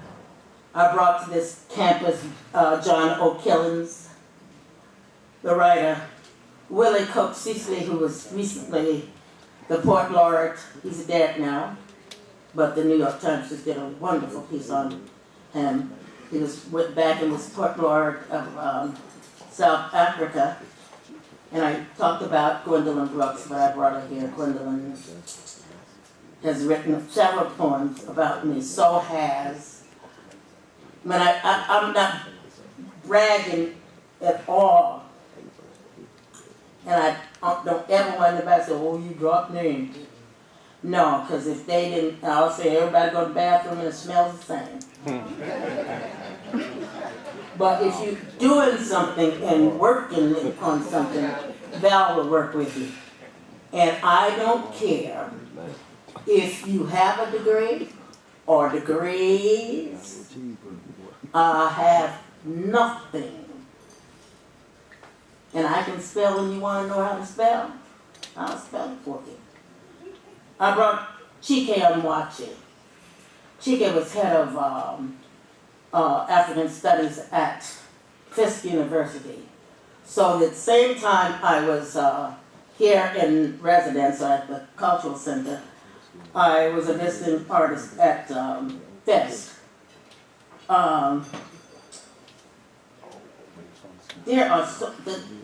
Look, there are people in this community. The Donaldson, where are you? Right over there. Huh. We became friends when I came here, and they have supported. I want to cry again. They have supported. Not only did the DuSable Museum show a film I did on for PBS called Precious Memories Strolling 47th Street, about black musicians when they could play someplace but couldn't even go there for entertainment. They were there on one Sunday, and the next Sunday I did my one-woman show at the University of Chicago, and they were there. And the people from African Studies and so many people from the black community.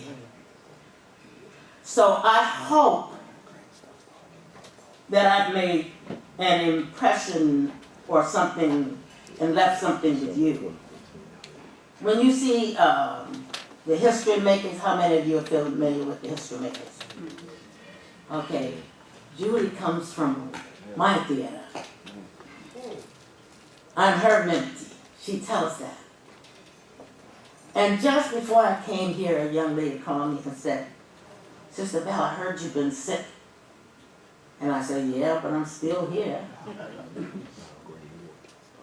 And I want you to know again, and let me request, and I don't request these too many things, nothing, I don't think, not no awards.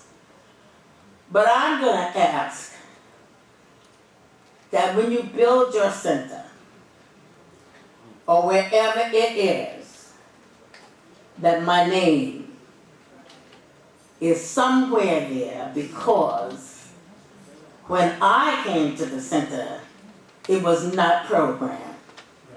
We made the programs. We went to Curtis Ellis bookstore and bought the books. You know, And I'm a real good bid whist player. Anytime you want to. My brother didn't play bridge and all that, but I'm tops. But you couldn't play cards at the center. Because we would visit other schools and get there playing. And I said, oh, you're playing bid whist? Brother told me, no, I'm playing trump.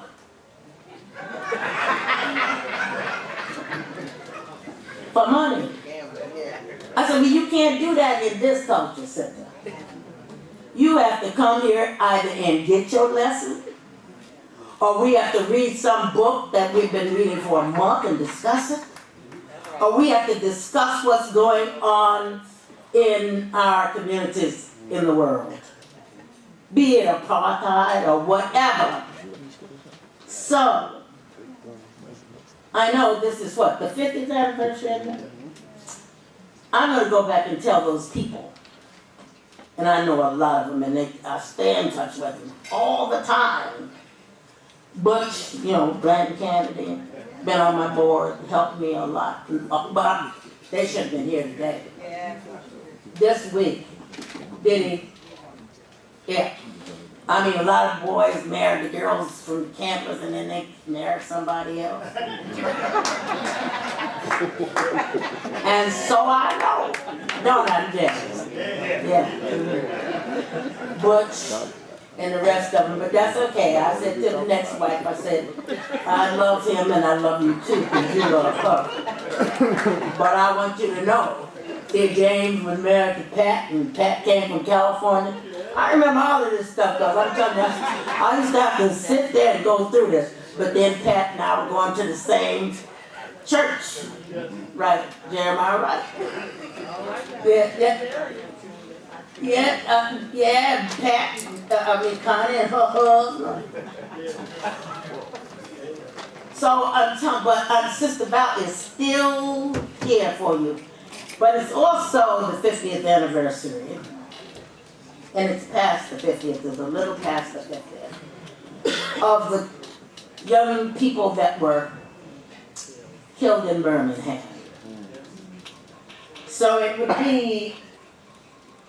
be me if I didn't do something for you. I mean, do something dramatic for you. So I want to do something for you since it's the 50th anniversary. Our 50th. It is also the 50th anniversary of 50th year that those kids were killed in Birmingham. Oh, freedom. Oh, freedom. Mama dear, can I go outside to play? And march the streets of Birmingham in the Freedom March today? No, my child. You may not go, for the streets are fierce and wild, and guns and jails and all of that ain't good for a little child.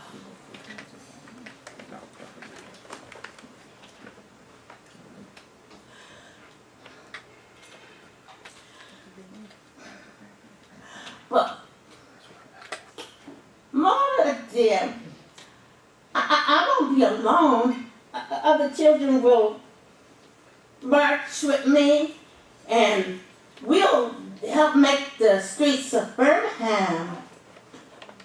We'll change them all and be free. No, my child, you may not go.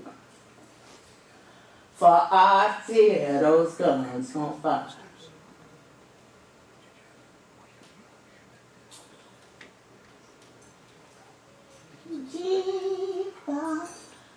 loves me, this I know, for the Bible tells me so. Little one from here below, I am weak, but thou art strong. Yet Jesus loves me.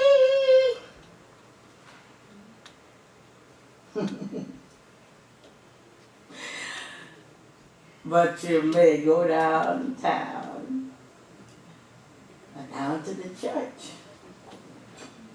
and sing in the children's choir.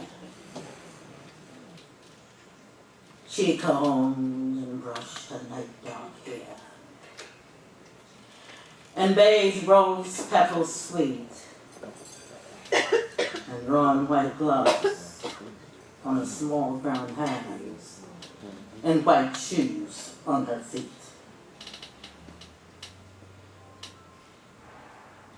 The mother smiled to know her child was in that sacred place.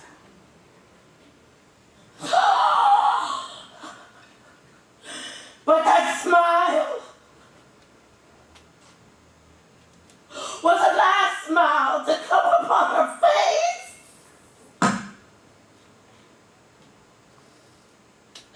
Oh, when she heard the explosion, her face grew wet and wild, and she climbed through the space of Birmingham.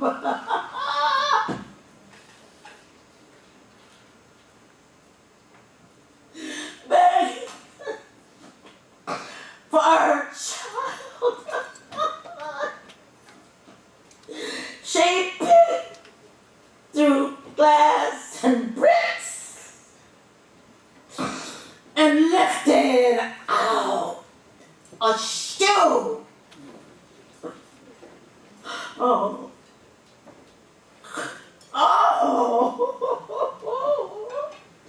Here's the shoe my baby wore.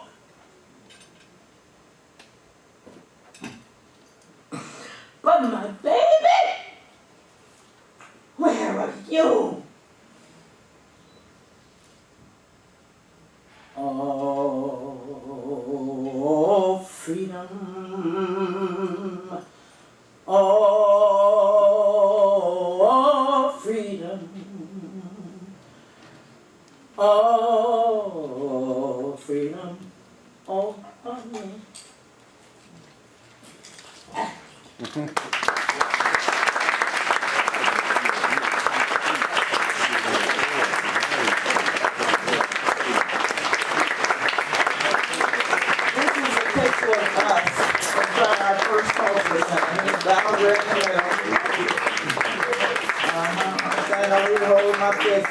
It's in my presentation, so. Thank you. Thank you.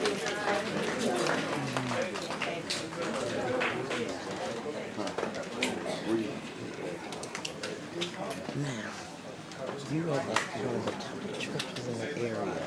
I've met 10 people this weekend alone that are working here. Okay, so thank you for that amazing performance.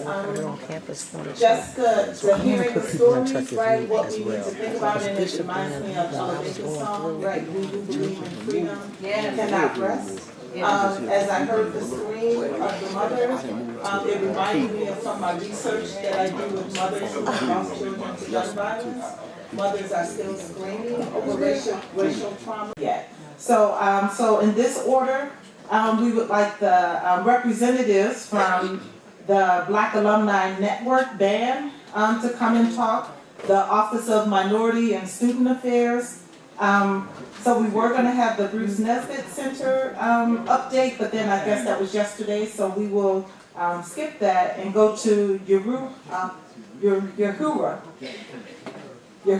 Okay, thank you. And then also the University of Illinois Jazz Band, the Black Chorus. If Ron Bailey is still here, an update from African American Studies. And then hopefully I'll have a few minutes to talk about my research in Afro with the College of Med. And again, some wonderful things that are happening on campus that you can be involved in around innovation, around entrepreneurship, around reaching out to Chicago, reaching out to the North End to make sure that everybody's voice is represented, that everyone feels that they have a place on this campus. So we will start again with band.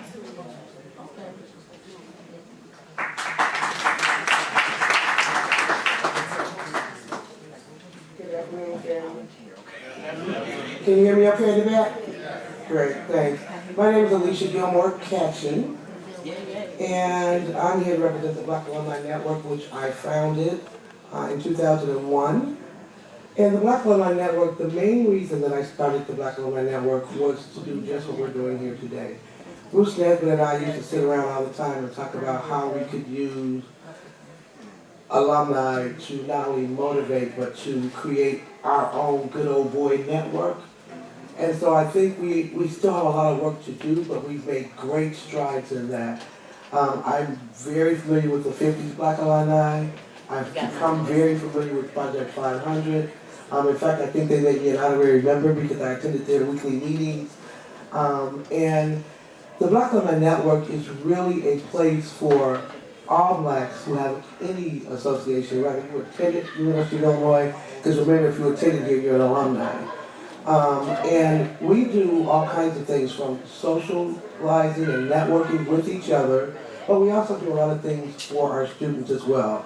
We do a mentoring program on campus with currently enrolled students. Our older alums also mentor some of our younger alums. We also recently had a financial literacy workshop in the Chicago area. And so we try to bring together alums from all over to the country who share the same passion for the University of Illinois. It's very interesting that Ms. Mendenhall talked about Maya Angelou. Maya Angelou's niece was my roommate when I was a freshman in 1980. And I brought Maya Angelou on campus. And the one thing that I learned from her, which has served me my entire career, which I retired from Illinois in 2015, after 31 years. And what Maya told me a long time ago was, if you really don't know, keep your mouth closed. Because then people won't know you don't know. We have a lot of miseducation that has been going on, including myself. After spending the last year with Project 500, the stuff that I had read, the things that I had been exposed to as a student on this campus, the stories that had been told to me by the Walter Washingtons, by the Bill Savages, by the Joe Smiths, by the Professor Ransoms, by the Bob Copelands, those stories weren't the whole stories. They told me what they knew, but then when I found out for myself from Project 500 members what actually happened, it brought a very different perspective to my plate. And I hope that if we can get nothing else out of this weekend, yes, we're going to always, the Black Alumni Network is a place for us to have our family and socialize, promote each other's careers, all those things. But if we can do nothing else, just as Project 500 impacted this world, or at least this country on a national level, I would love to see for the Black Alumni Network to really engage in this disconnect that we have amongst the generations. When I say a disconnect, I really mean a disconnect. I have classmates in here. Their children talk to me. They're disconnected with their parents, because their parents are their parents, right?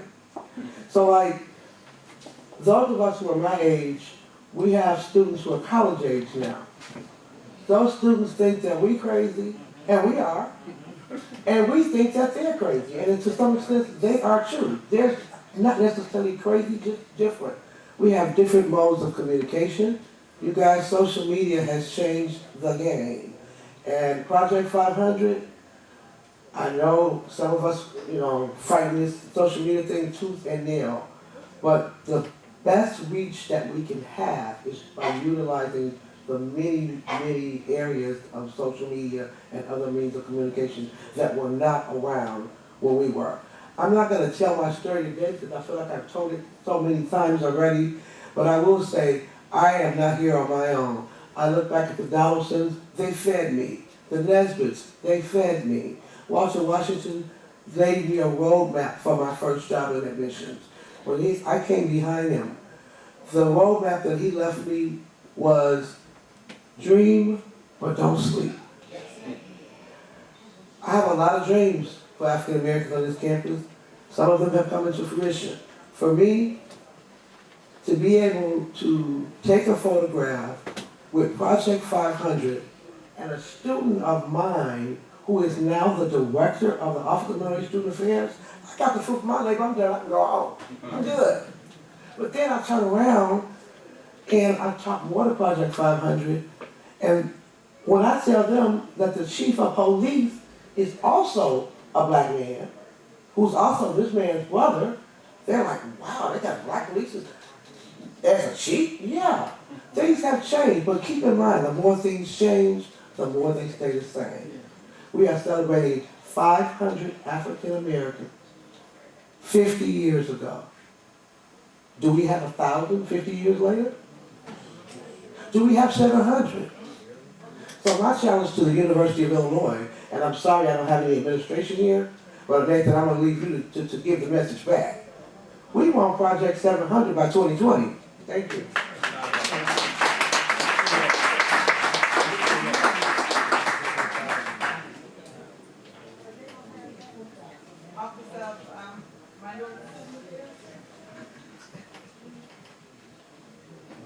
Good afternoon, everybody. My name is Dominic Hall. I'm Associate Dean of Students and current Director of the Office of Minority Student Affairs. But I sit here with Dean Jeffries, who I want to bring up to begin to connect our history. What we wanted to do is talk about what happened from SELP to the current. And our longest-serving director was Dean Jeffries, who was here right after Dean Shelley transitioned, and there was Dean, is it Morrison? I'll let him cover it. And then he'll talk, and then I'll come in and give you some brief updates about what's going on currently. But if you will join me in welcoming Dean Jeffries.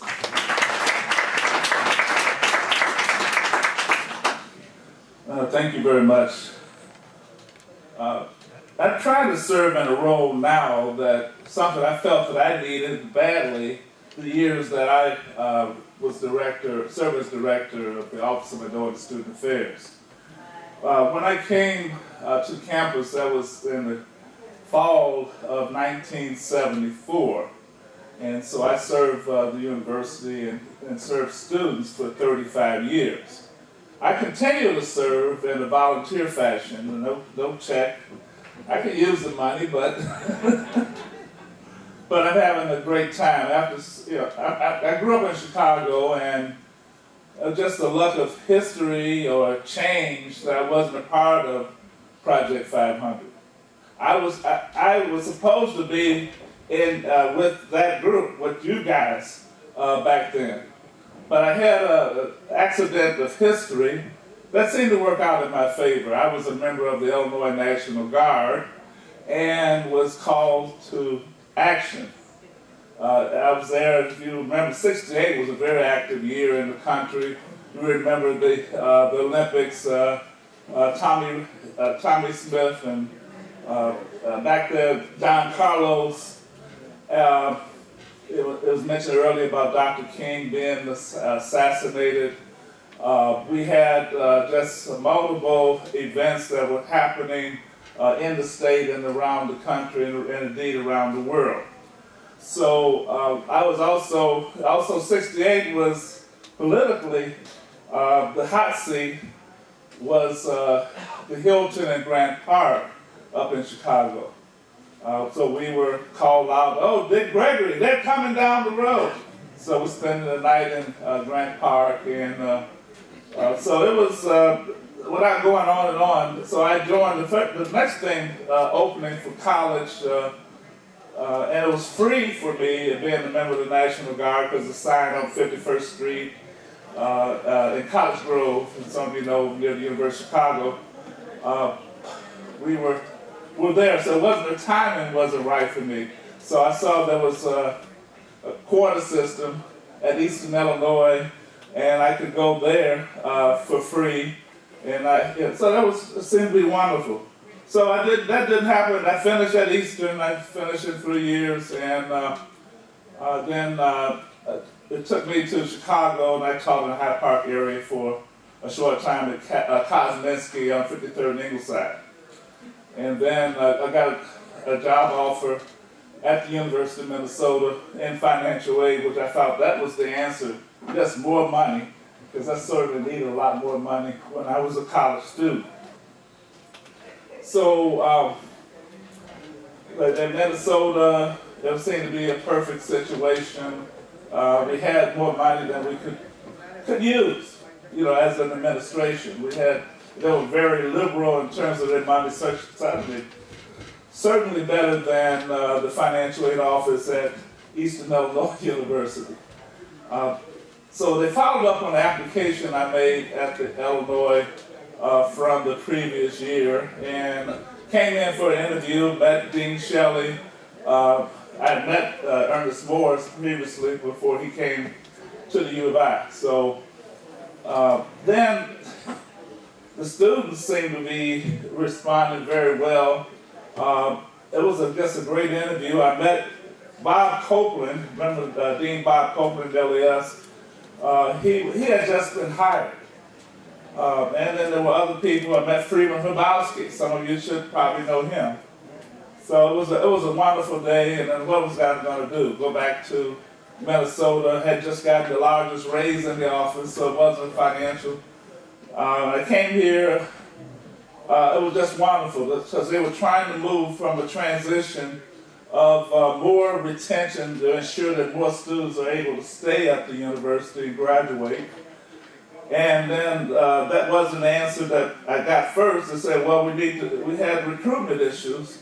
And 2 weeks after I was here, I was on the south side and the west side of Chicago, as Walter Washington had put in a request that EOP needed to help with admissions, and so we responded that way. But so it was a great time getting to know students. I just saw Ted here somewhere. He was, Ted, he was one of the big boys there, getting ready to graduate.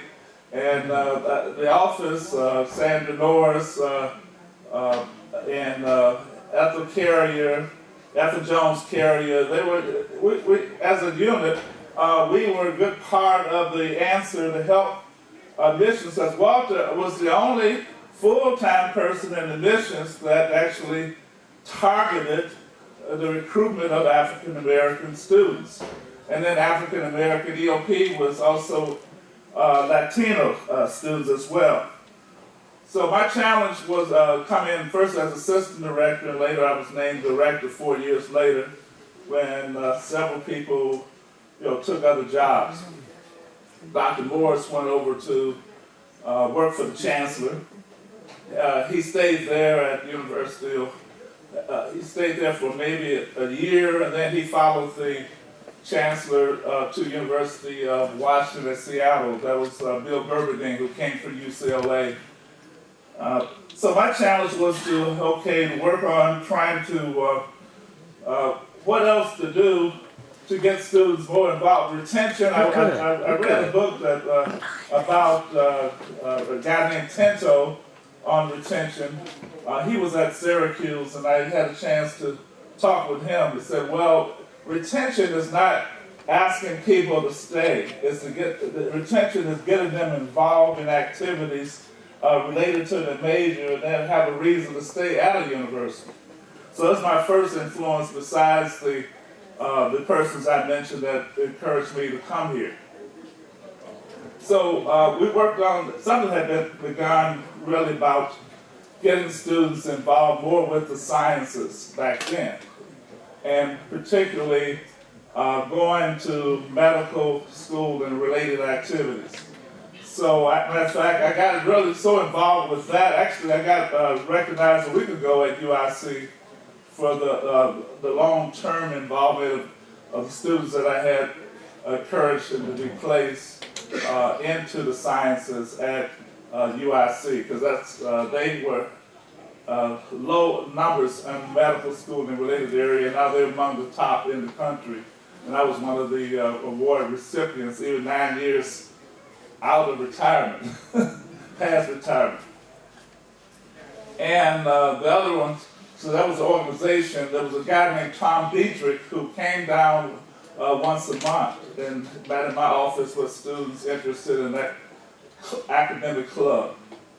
I started another club with pre-law students, and that was followed up heavily by a guy that came and worked for our office named Michael Tony, and it's called MAFA, Minority Association of Future Attorneys, and many of the alumni, this continues even today, with the guy named Betuel Escobar that I hired over 20 years ago. And the students, alumni of that organization, many of them are lawyers now, some of them are judges. And one of the persons that was a part of that club, it was before Betuel, but his name is Carl Walker. Some of you might know him. He just became an appellate court judge in Chicago. He was already a judge, and we had him down to speak to students, and generally those alumni from the organizations would come, and they would really inspire the students more than us on staff.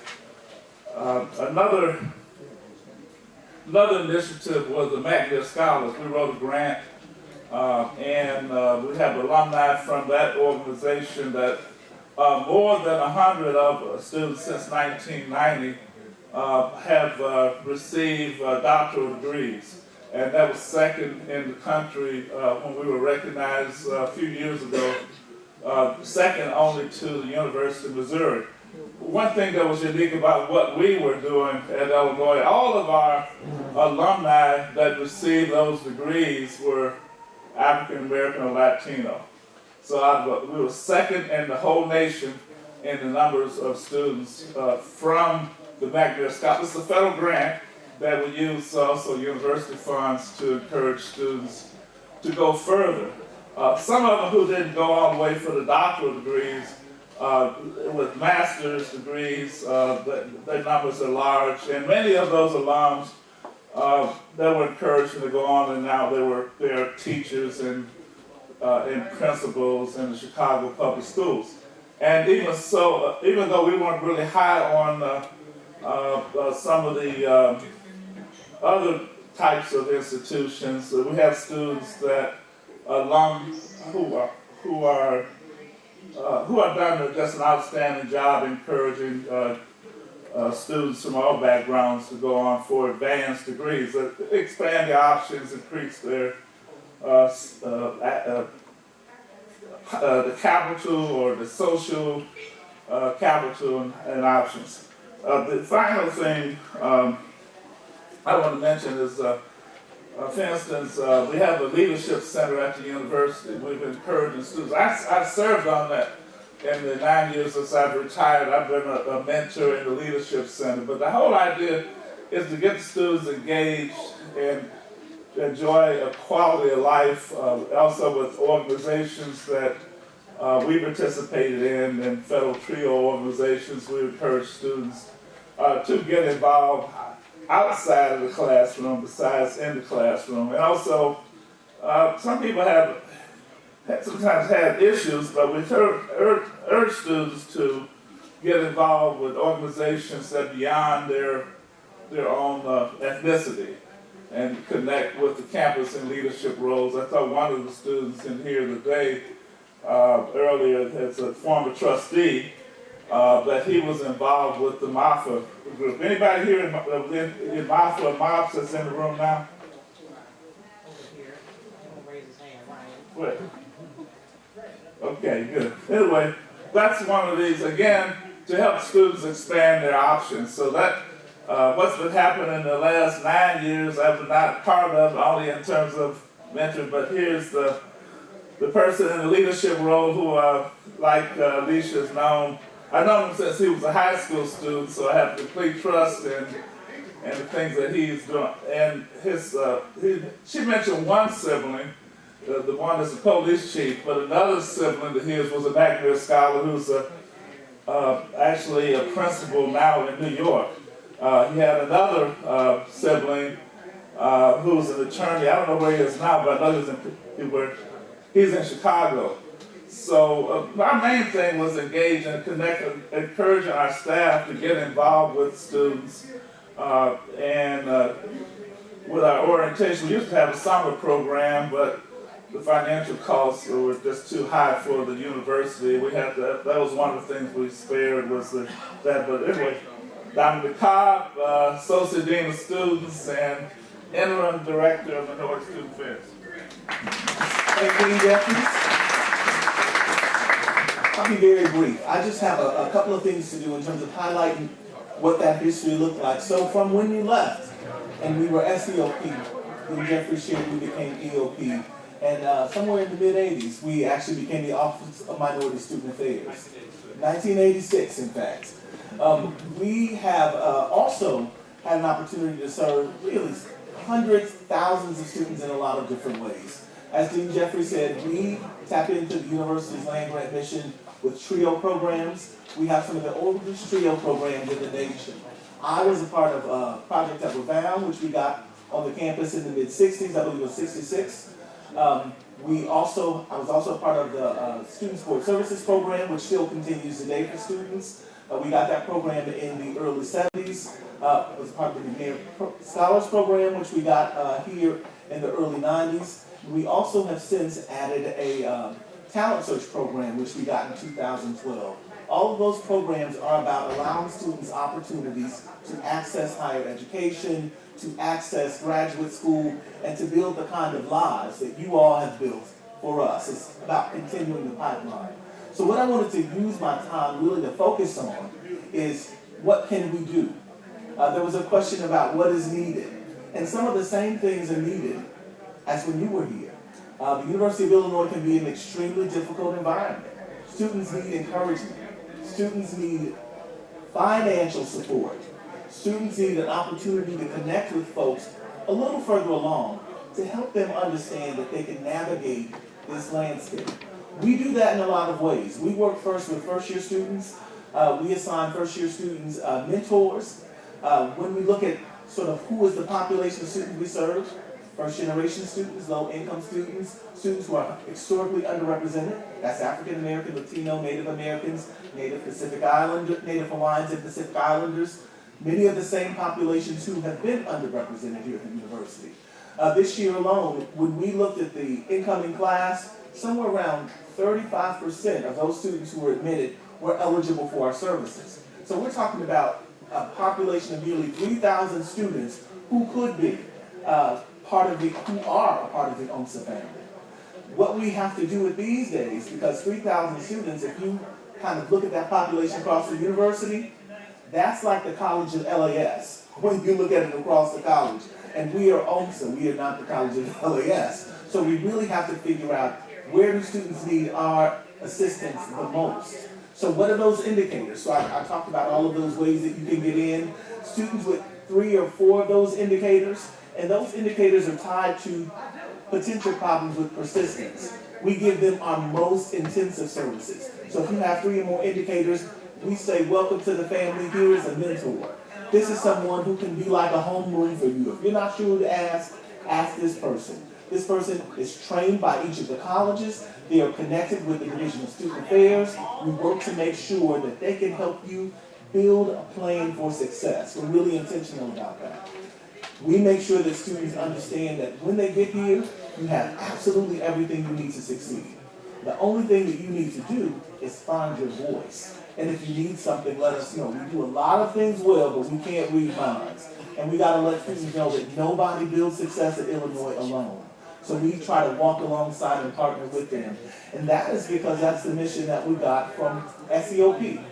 When students come in, it is our responsibility to walk with them, to empower them, to try to help them find their voice, and to advocate for them as they matriculate through the institution. So I want you to know that that legacy is alive. I want you to know that if you're interested in being in connection with it, we have currently partnered with BAND to recruit mentors as well as match them with students. That's a way. Every year, OMSA provides scholarships for students. These students come from alums like you who give back to us so that we can pass those resources on to students. don't have to look for us. If you go to the OMSA website, there is a give button. You can start there, and that money goes specifically for scholarships. There's one in the name of Dean Jeffries. There's our unrestricted funds, that's in the name of Clam Shelley, our first director. Those are all opportunities that you can help us get the resources to the students who need them the most. And if you don't have an opportunity to give out of your finance, giving out of your time, giving out of your wisdom, that's still acceptable. In some ways, that's even better, because students oftentimes can feel isolated when they're here in different areas. So knowing that someone not only did it, but someone succeeded is really important. So with that, I will turn the time back over.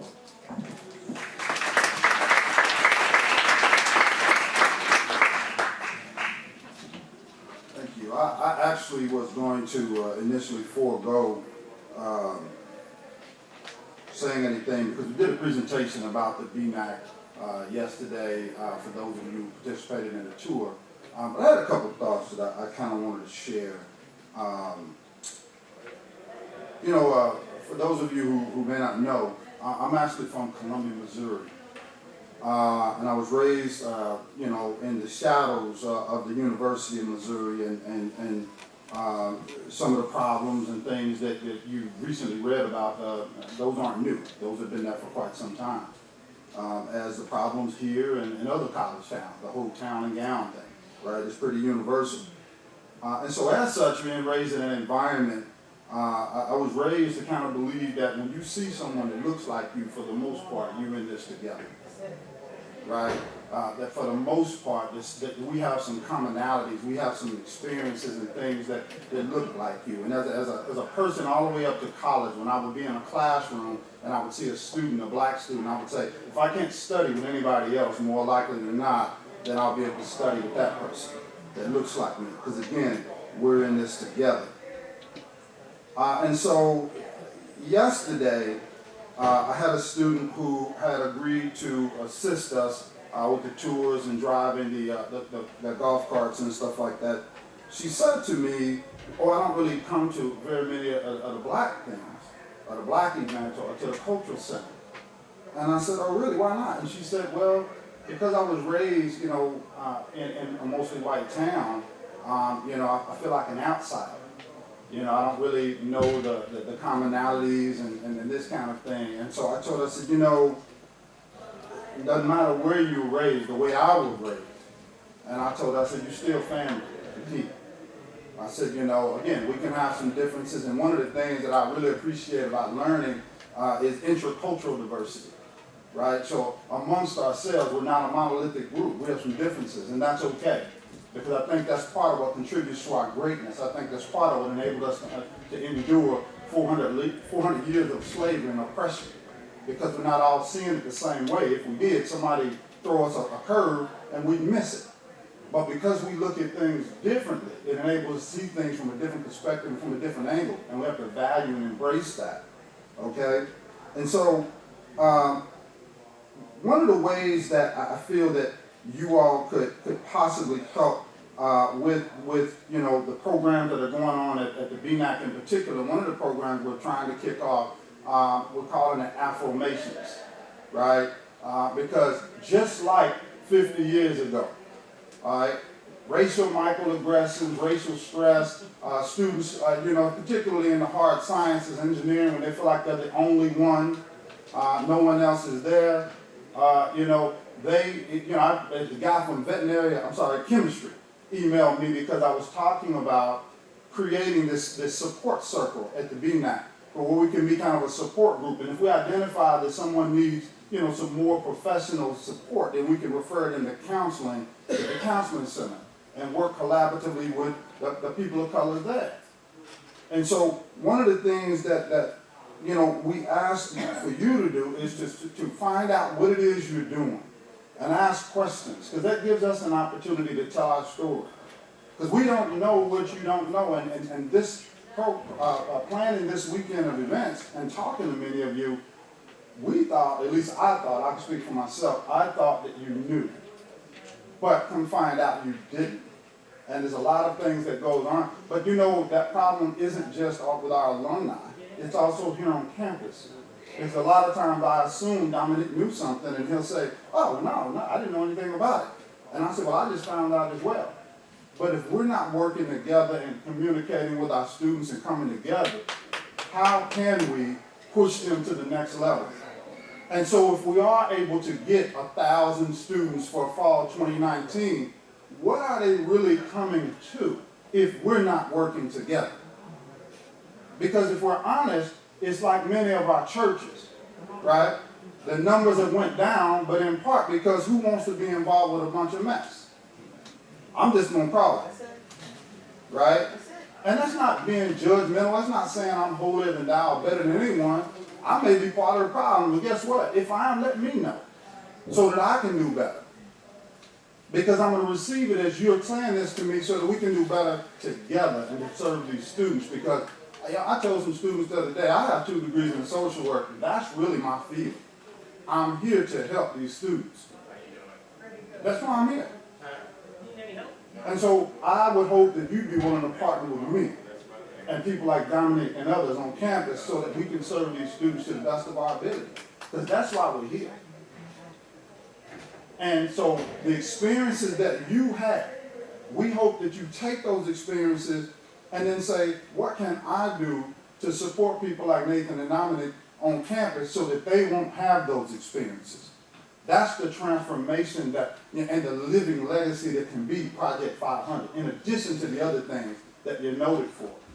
And so for me, that's the big thing. And then finally, and I'll sit down and take my seat, there's opportunities for the new building.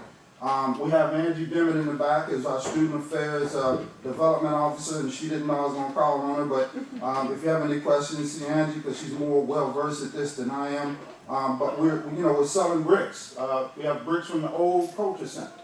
$100 for a brick from the old culture center, and $250 you get that brick and your name on one in the new culture center.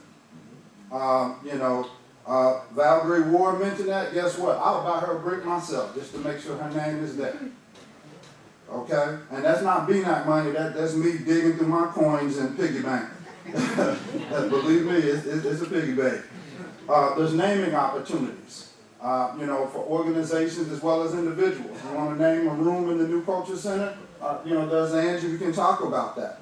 And then finally, I want to act older than I really am, and I want to say that, that the song that my mom used to play on Saturday mornings, By the Emotions, right?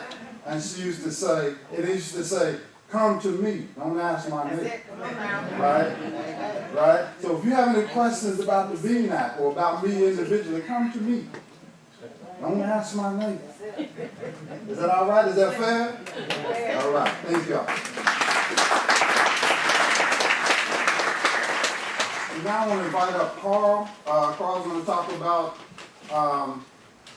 the jazz club, the jazz band.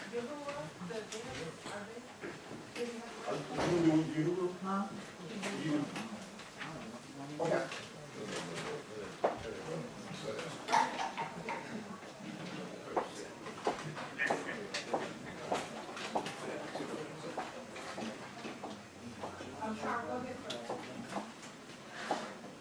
And you should also cover a little bit of what you want to say before.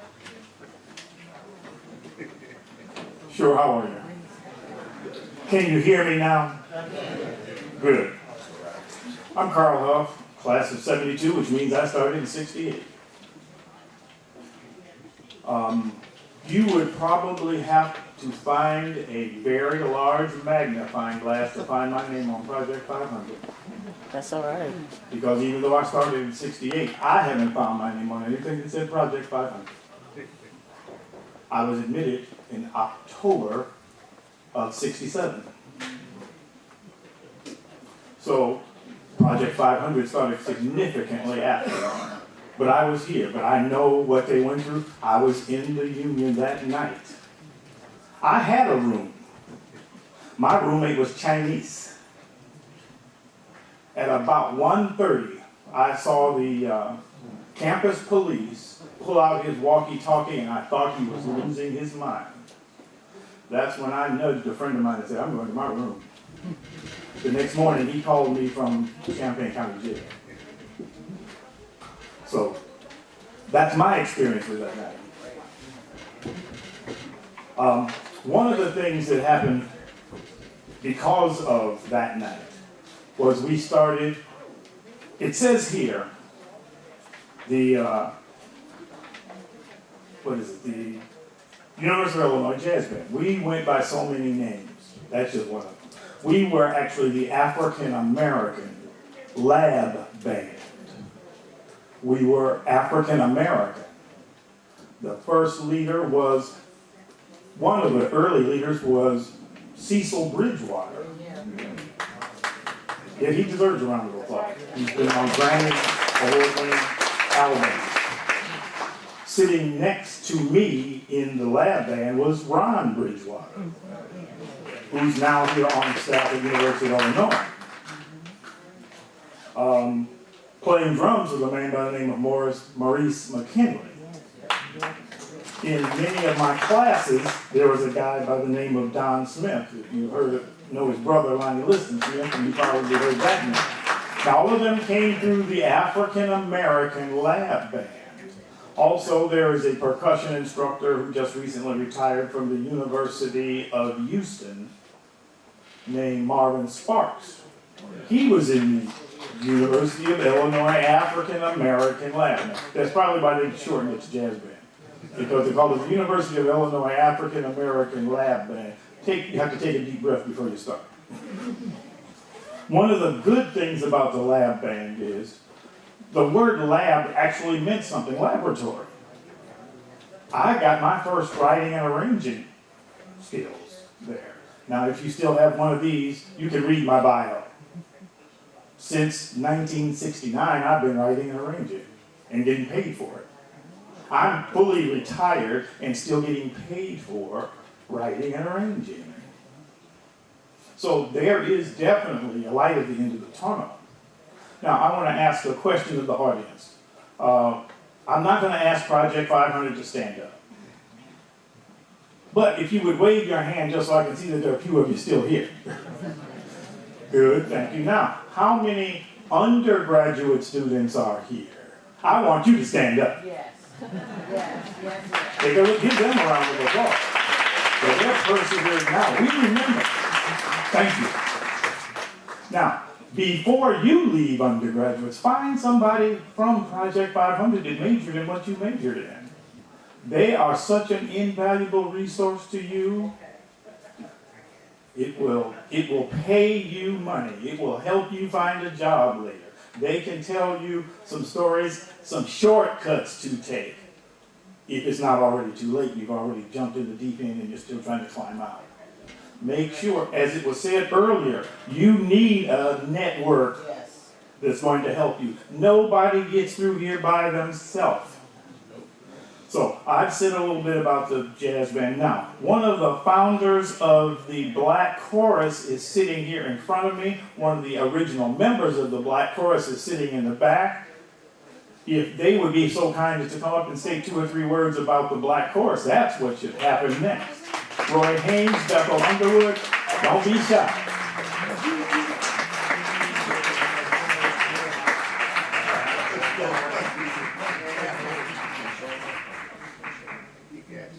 I believe the expression was just called out as put you on Front Street. Well, I would hope all the doors are closed, because if you want some real talk, we can do it. We were here.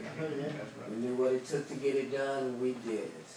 Okay? But that wasn't just, I'm one of the founders, but hey, come on, let's give credit where credit is due. There were people like Bruce Nesbitt. Yes. Dean Shelley. Dan Perino. Was not with us. I mean, we had secret weapons to help and the voices to back them. Okay, so when I got here, 68, St. Louis somewhere. it was, like you said, it was such a rough time. It was a rough time. And a lot of the people that came here, again, they didn't always have the greatest of scores. They weren't the best matriculators, okay, but they had passion. And they did want to get through school. Some of them, looking back, realized that after the first year, man, this is some tough stuff. I can't go through all this stuff. but you could feel that tension rising, and again, it manifested itself in so many people getting arrested.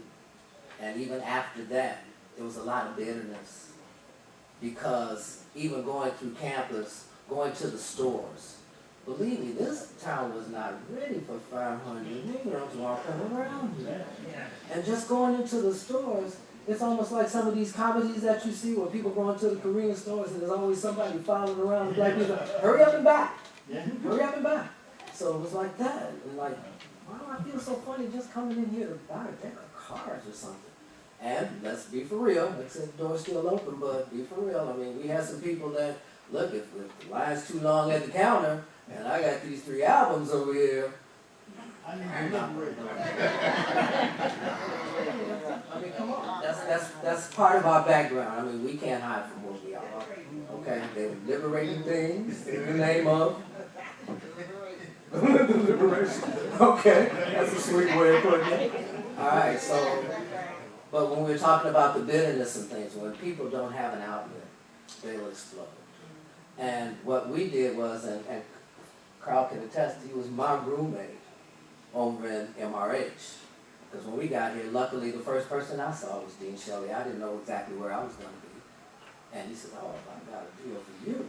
You know, I'll get you a place to stay. We're going to do this, we're going to do that. Hey, very charismatic man. He even convinced my mom, who's very skeptical about things. She's an educator. She's like, well, I don't know, he sounds pretty good. What you think? That's the guy. Let's do what his thing is. So he talked me into dealing with that. And then I ran into Robert Gray. Oh, yeah. The bitterness comes when you don't have an outlet. And Robert had a good one. Yes. He had a good one. People come down here, you know how we are, especially back then. People can sing. Oh, some of these people sang. They could croon out something. And part of the bitterness came from, there was no black radio station down here. No. It was hard to get anything through the airways. We don't have it like we got it now. We can stream it. Kid, 68? No way. No way. But what we did do, like I said, I stayed in MRH, and they call that the hood. Because there were more of the dark people there congregated in, even if they weren't having little rooms per se, they were there. And what they did was, we kind of sang. We sang. Everybody knew, of course, the top 10 lists and stuff, and they were pissed off they couldn't listen to Herb Kent, but they remembered the tunes. So we kind of got together in little groups. Sometimes somebody would croon something, somebody would step in, and they'd sing background too.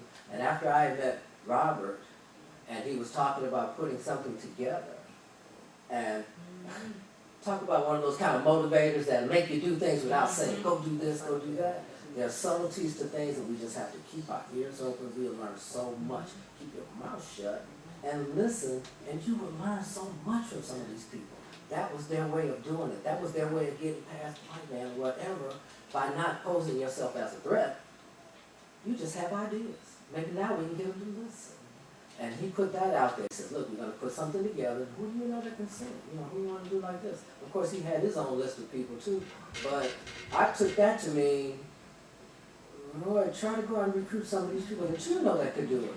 And so, like I said, when we were just kind of getting together and singing in little groups and things like that, I mentioned to some of them, oh, hey, man, by the way, we're going to put a little something together. It's going to be a little meeting of some of the better voices. I know you can blow, so let's go over there to the meeting tomorrow night, and we'll do it. Robert took them and had them down in his own. Okay, and that formed that group. And next thing you know, we had at least 30, I think, and that was it. I was so proud to be a part of that. Like I said, having a musical background in my ear over here, even when I get back to the room, that was helpful. It really was. And I was so grateful for that opportunity. I'm so grateful for all of you to come back, take a look around, see who's here. I'm sure everybody kind of knows everybody. Look at this. How did you feel last night? 50 years later.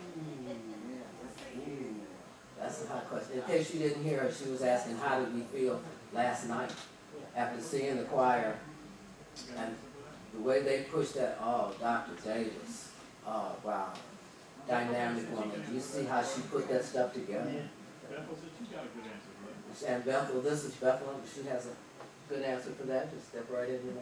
I just want to say that, Roy and I go a long way back.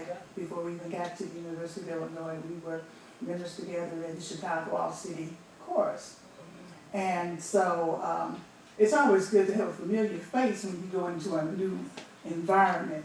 And his was one. And so, like he was saying about people getting together and being able to, sing and what have you, pulling this group together, Robert Ray and all. I was one of the first that was on board with that, and became like Robert Ray's student assistant director because I was a music major.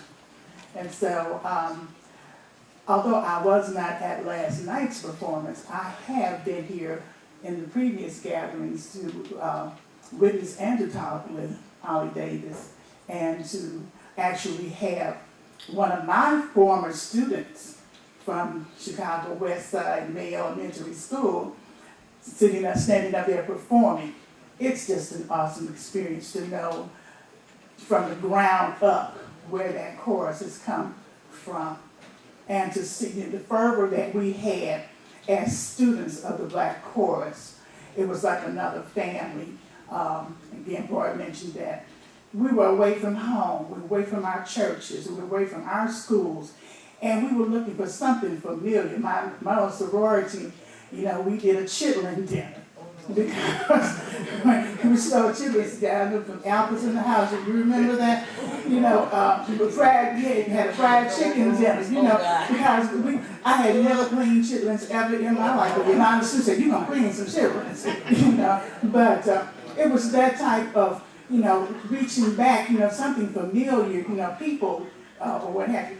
But that Black Chorus, down through the years, they've come to my church, Settlement Methodist Church in Chicago, and I am just proud. I haven't had contact with Robert Ray in many years, and I just know, I just want to lift him up every chance I get, for what he did for us as students. He accompanied me in my my recitals. I can remember singing, and my girdle was on, it was too tight. I said, Robert, excuse me a minute. I'll be right back. So he said, are you ready now? I said, yes, I am. But, he was there for us, and we were there for him. And it was just an awesome experience. And the young people who are here on campus, I am thoroughly, pleased to be able to be here, for you to get a chance to witness this opportunity of us 50 years later, having laid some groundwork, and those who were in place to do that on our behalf.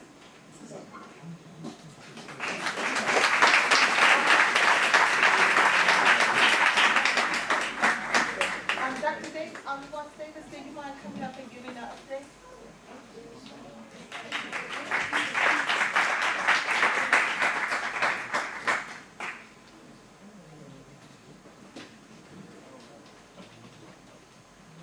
Good afternoon. I am so delighted to be in your presence on this afternoon.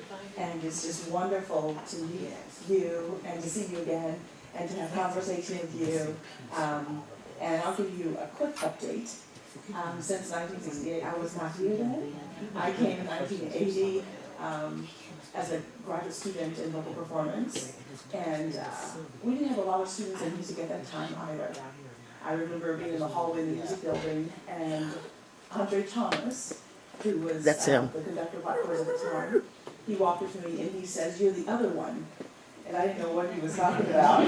But there were two black girls, two black women in vocal performance, and I was the other one, he met the other one. And he asked me if I liked gospel music, and I said, I love it. And we went to a practice room and we sang some Walter Hawkins and Edwin Hawkins and just had a great time. And then he said, well, why don't you come to rehearsal tonight?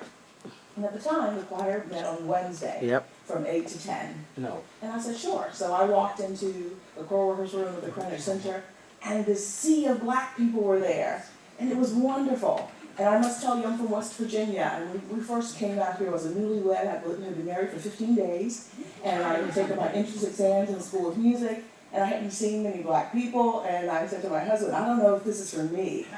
And I didn't come from, an urban situation. I came from West Virginia, rural. But I thought, if I'm going to move to Atlanta or Chicago. I'm not going to move here where there's still no people that really look like me. And he said, well, just be patient. We'll find them.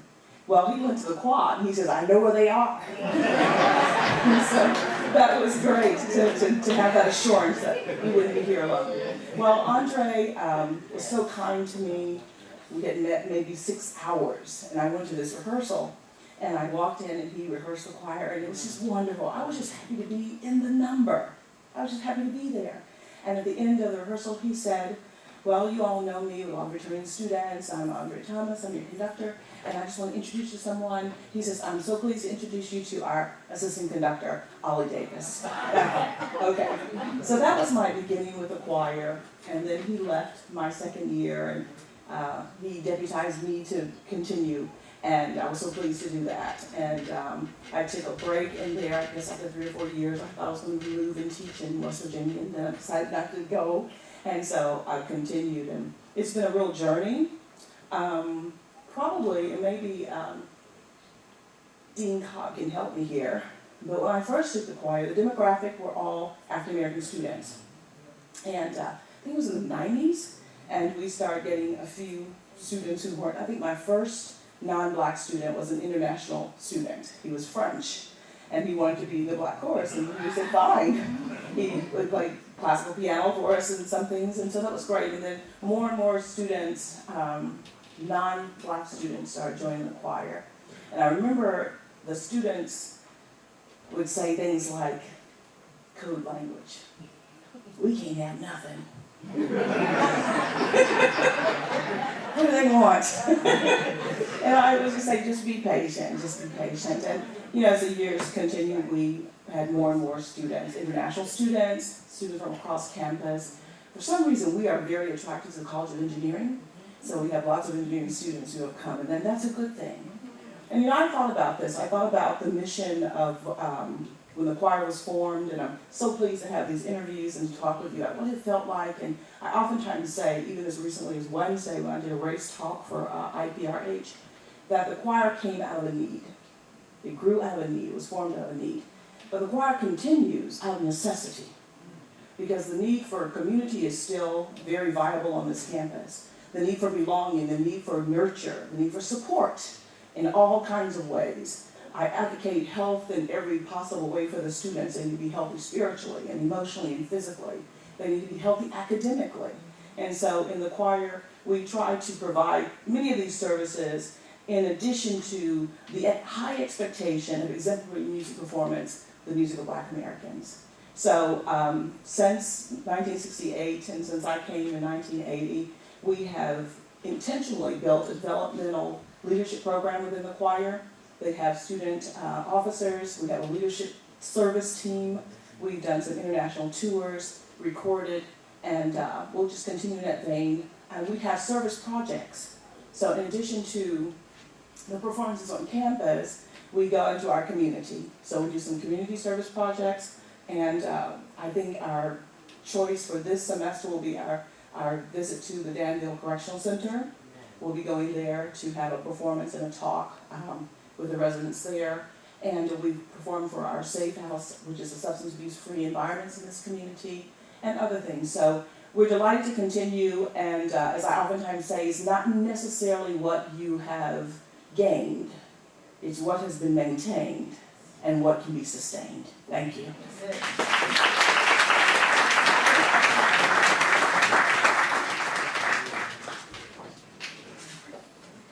I'm kind of interviewed out. Used to walk around this campus zipping all over the place. I'm tired. Age catches up with you. But anyway, what they're saying about how these activities made us feel on campus. The Black Choir, as a result with Black students being here. The jazz band. They even formed, which my children's father was on campus. They formed a black drumming class. Carl was in it. The man from named Komla Amoaku was from Ghana. He was a master drummer, and he drummed for us as we danced. So there was a lot of wide variety of stuff. I worked at the Cultural Center helping Val. I had to work, so I get paid, so I had to do some work. So I worked in the library with the library science graduate student who taught me how to put the Dewey Decimal System numbers on the book. That was one of the jobs. I didn't really like that job that much. But the dancing part of it, I had to do 2 classes a week, workshops for dance for the students. And I had to do 2 major performances each year to earn my money together. And we called ourselves, named it the Uhuru Dancers. And those, Uhuru means freedom. And after I graduated, I became a part of this community because I stayed here and my son was born here. They named it Omni Move. And dancing, like I said, saved my life down here. So.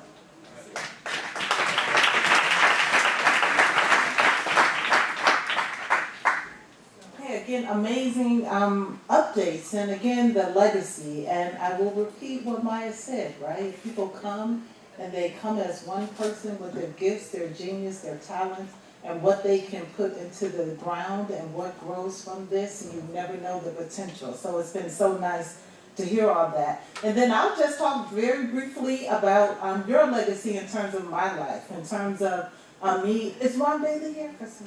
Did he leave? Okay. So in terms of me being a professor in sociology, African American studies, and then also the new assistant dean of diversity and democratization of health innovation at the Carl Illinois College of Medicine. And what that means really is to make sure that the innovations that are happening with this college that is one of the first in the world that has engineering and medicine coming together, to make sure that everybody gets to benefit from that innovation, and also to make sure that the community is at the table and hopefully driving some of these discoveries. So that's kind of my role. And I just want to briefly talk about something where hopefully everyone can be involved if you are interested. The College of Medicine, we think in the spring, it may be a little later, we're going to have a medical maker lab competition.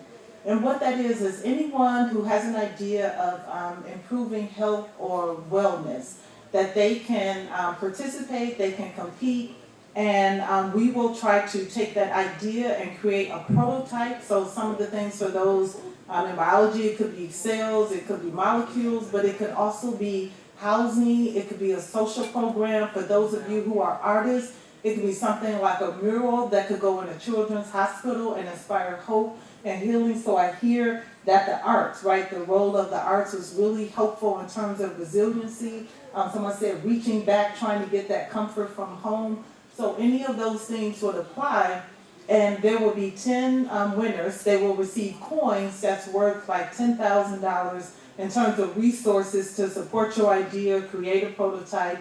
And then for some of those ideas, the support will go towards making that a business, a commercial business, or maybe a nonprofit, or maybe a social program. So at the end, I'll have some just some sheets where you can sign up. We are looking for judges. We are looking for people on the advisory council because we want to make sure we do it right. We're going to start going into the community and making sure that community is prepared to think about that, right? Like what kind of ideas could I have that could possibly be turned into a business or a nonprofit? And so those are some of the things if people are interested in sponsoring a Project 500 coin where you fund specific types of innovation that's coming out, like think about that, all of that is open.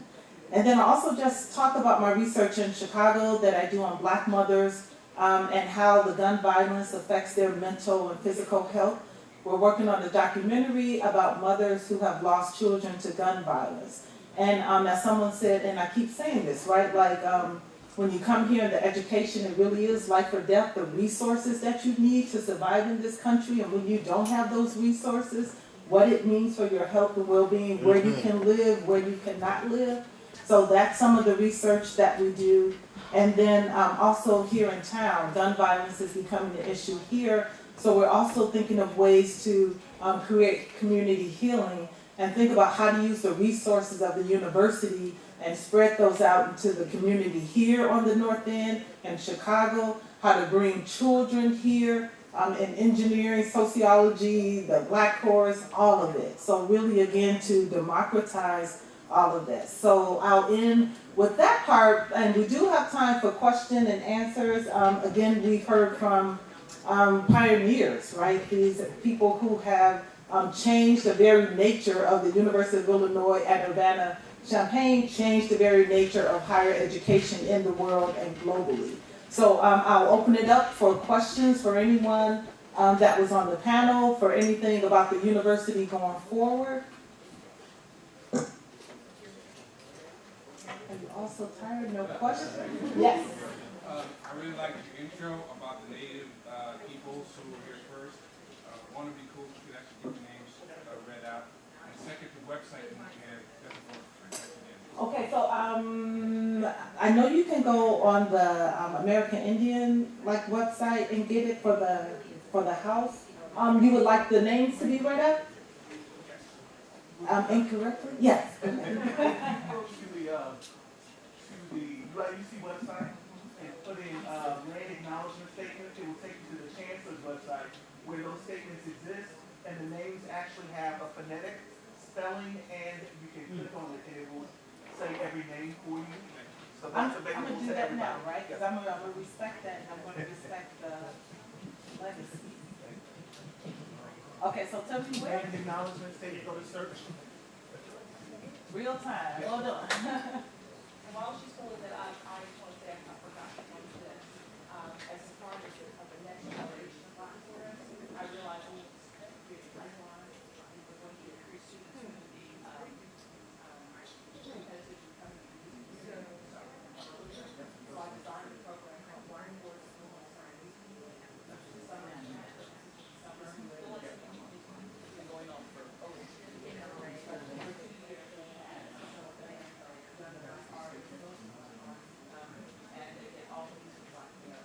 So that's another iteration of Black tourists. Okay, so I'm going to try to say the names. Okay, so Peoria, Kakaskia. Okay, see, look, okay, I'm gonna go ahead and click on the, I was trying not to. What is this? Kaskaskia. Okay, go ahead. Shaw, Wea, Miami, Muskogee, Odawa, Sauk, Muskogee, Kickapoo, Potawatomi, Ojibwe, and Chickasaw Nation. Thank you. Thank you. Thank you for saying that. One thing I'd like to mention is people who have gotten here, and those are people who work in the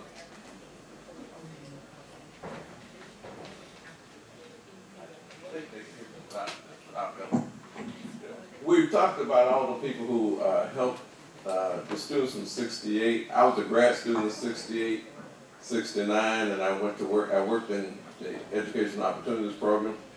The people who were real important were the people who worked in the academic college offices. When I started working at admissions in 1970, we negotiated with each of the colleges for a specific number, a maximum number we could admit into their college. And I negotiated with people who sometimes did not even meet the requirements that we had set for admissions, and that happened previously. There was a rule that said we could admit up to 10% of the previous year's class in special admissions. Now, 400 students for the next class is way too small. 800 is too small. When we had 10%, we were talking about a population that was 36,000 max. That was all the university would allow us to enroll. So when you look at the size of the university campus now, it's 49,000, and what I've read is projected to be 55,000. That's where they want to reach. So if you're looking at that, as was mentioned, I always said dream big, but don't sleep. You want to dream for at least 10 to 13%, and that's how we came up with that. We looked at what the African American population was in the state of Illinois. But the people who were critical, Kim Cox was mentioned, K. Delano Cox. You had, and Bob Rogers, who was the dean, was real supportive of that. And Peter Hood, later Bob Copeland, came in education. There was a guy named Bruce Brad Hastings. Engineering, Carl Larson, until Paul Parker came. But Carl Larson was the associate dean, or the assistant dean, I believe, in that class of '68. They had to sign off because they were the ones who were going to award the degree. And Emerson Kamek in commerce, we had a lot of students who wanted to go into commerce. I listened to more conversations about opera with Emerson Kamek than I ever wanted to hear. But Kamek was an opera buff. He went to Europe every year for a month to go to operas in the summer. So I listened to him talk about the operas so I could get the students in that we wanted to get into the College of Business Administration. Some of the other people who were mentioned, there were a lot of people had negative comments about Charlie Quick and Bob Eubanks. Bob Eubanks and Charlie Quick were critical for the group that came after you. Now you may have taught him some things, but there were many a day I had coffee with Bob Eubanks in what used to be the donut shop that was right in front of the financial aid's office. Eubanks and Quick were the only two African Americans who were on the faculty senate. And the faculty senate made a lot of decisions, not the chancellor, but they could push things one way or the other. Bob would ask me, what do you think about so-and-so? I said, well, it might hurt us this way, it might hurt us that way. Bob would somehow manipulate the committees to where those subjects either didn't come up or they didn't come up negatively against what we were doing. In the admissions office, and I know before me, Bob Johnson was one of the guys who was full-time in the admissions office. Robert Johnson, who became the creator, owner of BET, Bill Savage, I think somebody mentioned David Addison, Dan Dixon, all that first group, I was a grad student. The students went out to attract and recruit students. And yes, some of those students didn't have applications, transcripts, even in 1970. We had students who had heard about Project 500 were still doing that. But after that time, I looked at my job in admissions to go out, find the students, get them admitted, and when I left here, they asked me what did I think my greatest accomplishment was. I said I was never quoted in a daily line. I knew if I told them what we were doing at that time, we would have been spending more time defending what we were doing instead of being able to do it. And that was when I said, we can get the students. You guys can take care of it.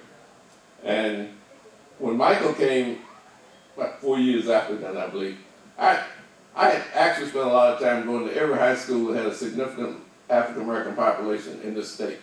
As far south as Cairo, it's Cairo in Egypt, but it's Cairo in Illinois. It's at the southern tip to the Quad Cities, Danville, Decatur, everywhere in between. And That's why we were able to get, a lot of councils would make students available to us that they wouldn't to other places. That was why, you know, and I don't know what happened, but that population dropped significantly. And I would implore that you contact whomever you can to re-energize the effort to recruit and graduate more African American students. And the reason I say African American, you get people talk about our minority population. And their definition of minority population is anybody who is non-white. If you go up to the College of Commerce and Business Administration, they'll tell you they have a large minority population. If you walk through the halls, you'll think you're in Beijing. But you may find one or two, there are fewer students out in African American students now, and in commerce than was when you guys graduated. I don't know specific numbers, I had trouble getting those numbers, but I think that's what we need to do, and we cannot become complacent. If we become complacent, it'll go back to even worse. And when Jim and I were Jim Anderson and I were chairman of the Black Grad Students Association, we demanded that more black grads were admitted. In fact, we put the dean of the grad college out of his own meeting because we had to discuss those things. That's the kind of, I think, commitment we have to do, and I try and volunteer to help on that wherever I can here, so that's what we need to do to kind of get that going again, and that's all. The recruiters, so what are maybe like two concrete things that people could do? Is the argument for more recruiters to go to those high schools, or what's needed now? It's a combination, but you need to have personal contact with students, but there are a number of ways you can do that. Recruiters will be good, but you need to have the resources for scholarships. And it can't, I read what the chancellor talked about, the Illinois commitment, tuition and fees were paid, I think that's what it was. There's a lot of other fees other than tuition. You know, housing, books, I mean books now. Now I do volunteer work with Historical Black College at the university from which I graduated. I chair a committee for the School of Business there. Books now cost almost as much as my tuition did when I went to undergrad school. And you almost cannot get a book for under $250.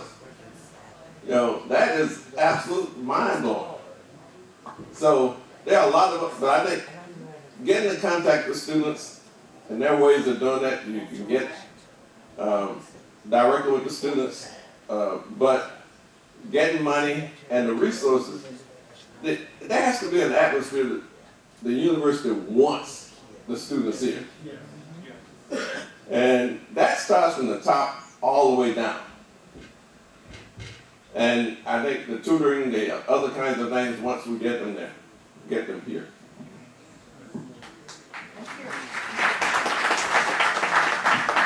Other questions for our speakers? I have not so much a question, but an announcement. That's okay. Do you want to comment? No, I think I can speak for it. I hope everyone wants to hear me. My name is Raynard Hall, and I rise once again to speak for Project 500 Black Alumni. This has been absolutely wonderful today, very informative. I think you all will agree a great mix of speakers on Project 500 and the aftermath. Tomorrow, not on your official schedule, but hopefully in all of your packages, you'll see there's another panel tomorrow, a panel that focuses on sports and the black athlete at the University of Illinois. That panel has been organized by the name you've heard today. I'm very pleased to introduce to you, those of you who don't know him, Mr. Jeffrey Cullen. You heard Val Bray mention him in his family. Jeff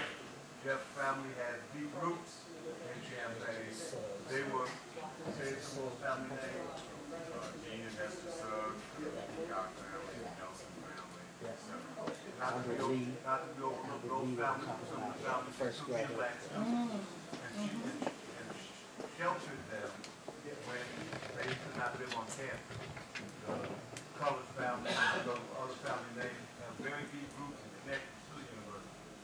Jeff has organized the sports panels for tomorrow. And if you'd like to say just a couple of words about it, Jeff, you're welcome. Jeff, do you mind coming up and repeating the family's names again? Because it is important that Absolutely. community members again, students, and we want to recognize that. And then also talk about And Jeff, make sure you tell people the time and the location for the sports panel. 11 to 2 o'clock tomorrow at the Colonnade, which is room in the Memorial Stadium. Good afternoon, everybody. Again, as you know now, I'm Jeff Cullors. And you know the panel is going to be tomorrow between 11 and 2, tomorrow at the Colonnades. What we've attempted to do with this panel is to talk about the history of the athlete, not only during the time of Project 500, but also the time before and after Project 500 in terms of the athlete at the University of Illinois. To that end, I'm in discussions with the Department of Intercollegiate Athletics, Josh Whitman and Warren Hood, about doing a documentary called Legacy of Excellence that I've come up with, the untold story of the African American athlete at the University of Illinois. Not only do I have family from Champaign and Urbana, my mother grew up here, and of course I from birth came down here, so that I have two really hometowns, Chicago and Champaign. Also, my father started the first full-service black advertising agency in the country, Vince Cullors Advertising, which you may remember, some of you were old enough, Wantu Wazuri, Afro Sheen, and several other national campaigns. So I've continued that on. I'm producing more television shows now than advertising, but we are going to do some advertising and marketing. I have a program with the Motown Museum that we're hopefully getting ready to finally finalize, a network special we're doing in Detroit next year for the 60th anniversary of Motown. And I also have a show on gun violence called The Table, which WGN has preliminarily approved for next year, a three-part series, or a quarterly series that I'll be doing on gun violence as well as some other topics as well. But on the sports panel, we're going to examine all those. We're going to examine the history of the athlete here at the university, and we will focus on 1968 and things that were happening on campus. And as Dean Jeffrey said, there was a lot going on in 1968 nationally as well as locally, so I think it would be very informative. And we will also have Mike Martin, who was a Super Bowl player from the Cincinnati Bengals and played down here in the late 70s, along with Deion Thomas, who was the leading scorer in Illinois basketball history. And we have a couple of other female athletes as well. One has already said that she might not be able to make it, but we're hoping the other one will be with us as well, because that's very important to not only recognize the male but the female athletes who broke ground and were trailblazers down here in Champaign as well. So I look forward to you guys hopefully coming out tomorrow, or passing the word if you can't come out, 11 to 2 p.m. with the panel starting at 12 at the Colonnades, and I'm very honored to speak to you right now and looking forward to speaking to you again tomorrow. Thank you. So I have another question. So Jeff over here asked about Black student unions. Does anyone have any updates about that, or any comments about their involvement? Yeah. Jeff?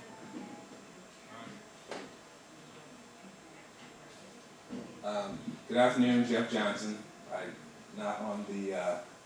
not written up here to speak, but I did want to ask if anyone was going to speak about Black student unions, which were organizations in the dormitories. If anyone had any expertise, if they wanted to speak about them. They were prominent in the 80s. When I was there, they were responsible for one of the cultural events, which was Cotton Club, and I think the Black student unions were responsible for the Cotton Club, which was a volunteer variety show. Does anyone want to speak to that or have any historical background? Are there any current students in the room? Well, I'm an alum. And is it still a thing, Yeah. Black student union? So, the Black student union are still.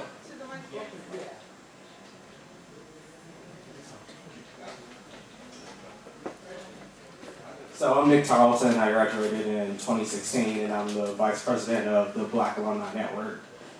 There are Black student unions still present in the university housing communities.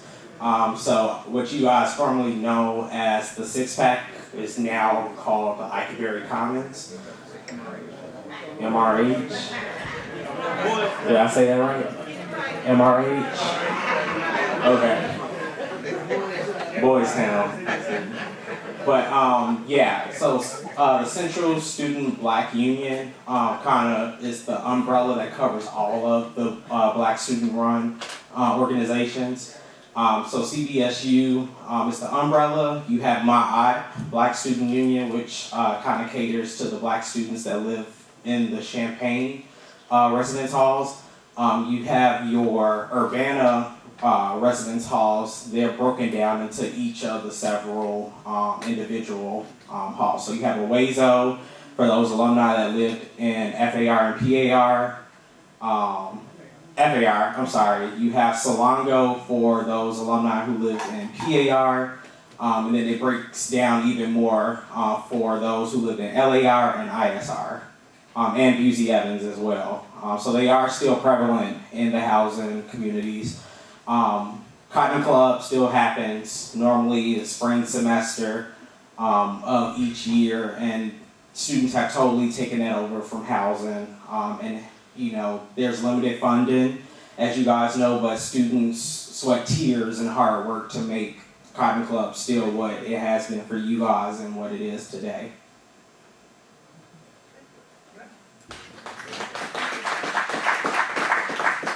Any other questions, comments? I just have an announcement. Before Dean Shelley's daughter left, she said to make the announcement that Billy Morrow Jackson's painting is downstairs here in the courtyard. For those that want to see. Okay, say it again. Billy Morrow Jackson. Billy Morrow Jackson's painting is downstairs in the courtyard. If anyone who wants to see it. I wanted to. There was a comment made about not having information, not having numbers, not understanding what's going on the campus. And I want you all to know that that information is publicly available. Yes. It's on the DMI's website, the Division of Management Information. When you go to that website, you can see the current enrollment.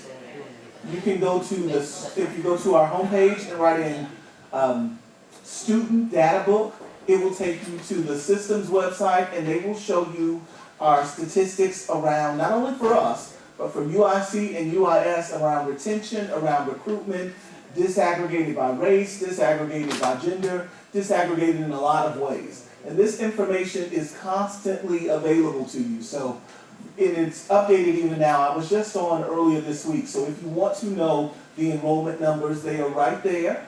There will be an orange box that will highlight them for this year, but that's on the Division of Management Information. All of that you should have at any point. So just want to make that clear.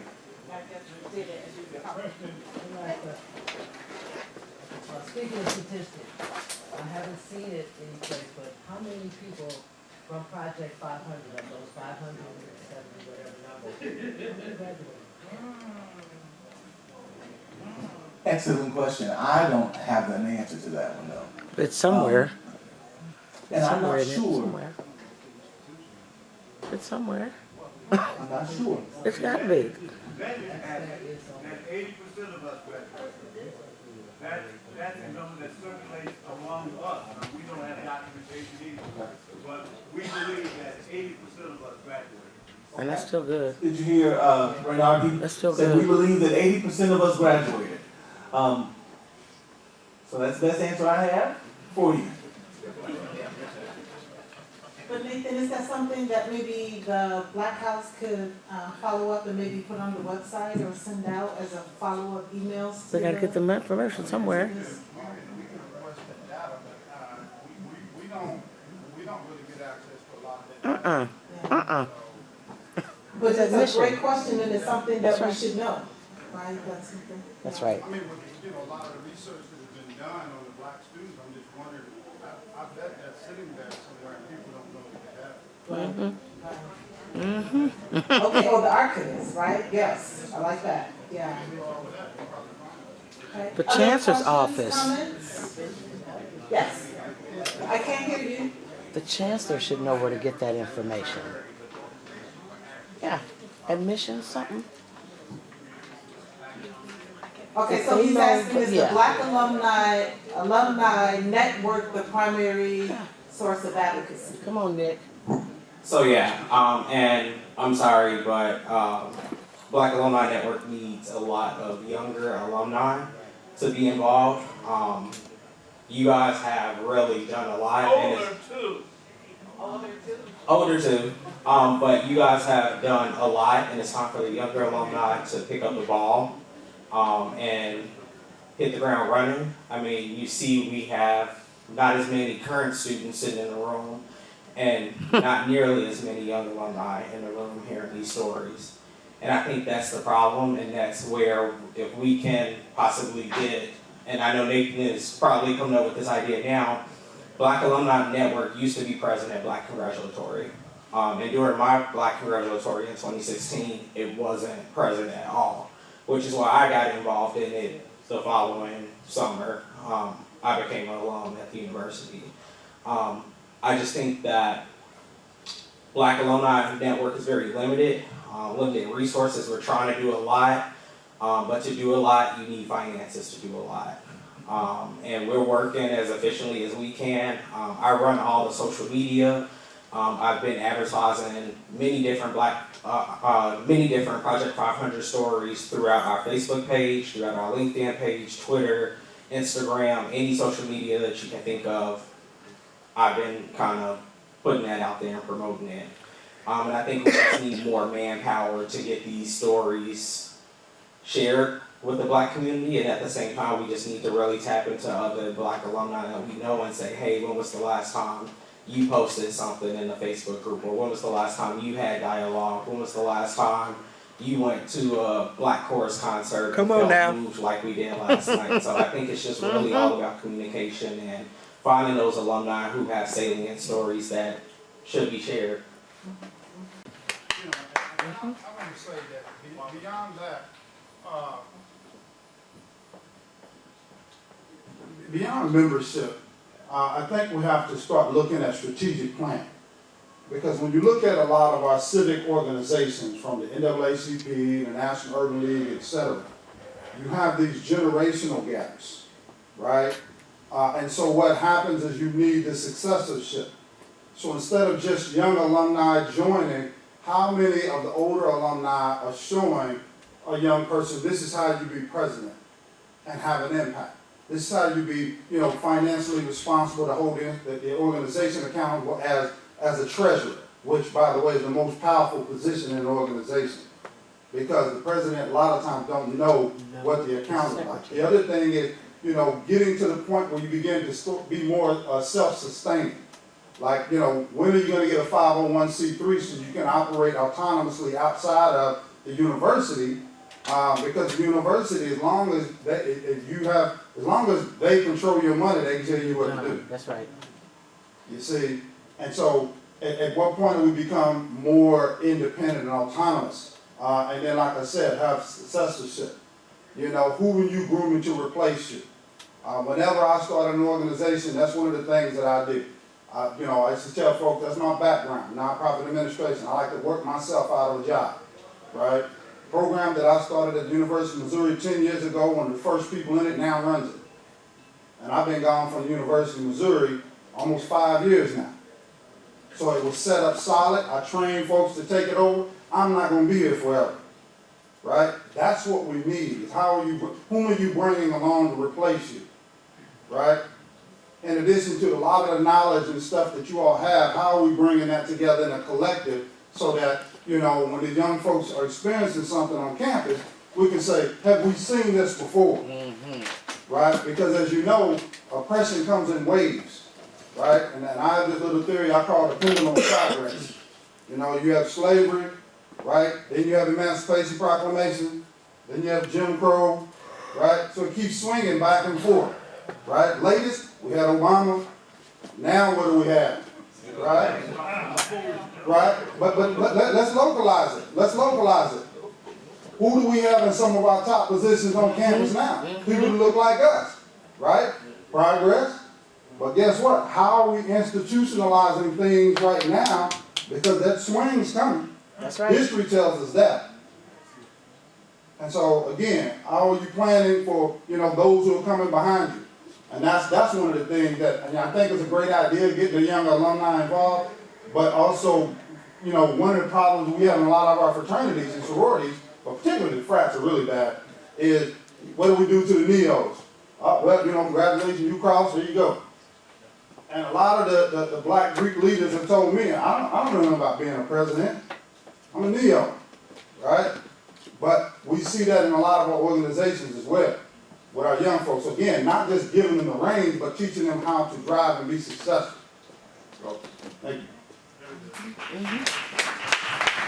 And then I'll just build on that. So I do research on campus around racial microaggressions, right? Kind of subtle ways that racism is being expressed today. And I talk to students, undergrads to graduate students, and it devastates them, right? Because you don't expect it in 2018, 17, 16, and many of these are still here, and it takes an impact on their health. So saying all that, again, with the Medical Maker Lab, looking for ideas about how to improve health and well-being, and maybe that's one avenue in terms of getting resources and ideas and turning things into a nonprofit. So it's 4 o'clock, so I'm going to end this session, but I want to, again, as someone said, reaching back, right, thinking of the principle of Sankofa as we move forward into the next 50 years. I just want to read a little bit of Maya Angelou's Still I Rise. And she says, you may shoot me with your words, you may cut me with your eyes. You may kill me with your hatefulness, but still, like air, I'll rise. And that's what Project 500 did, right? Out of the huts of history's shame, I rise. Up from a path that's rooted in pain, I rise. I'm a black ocean, leaping and wide, welling and swelling, I bear in the tide.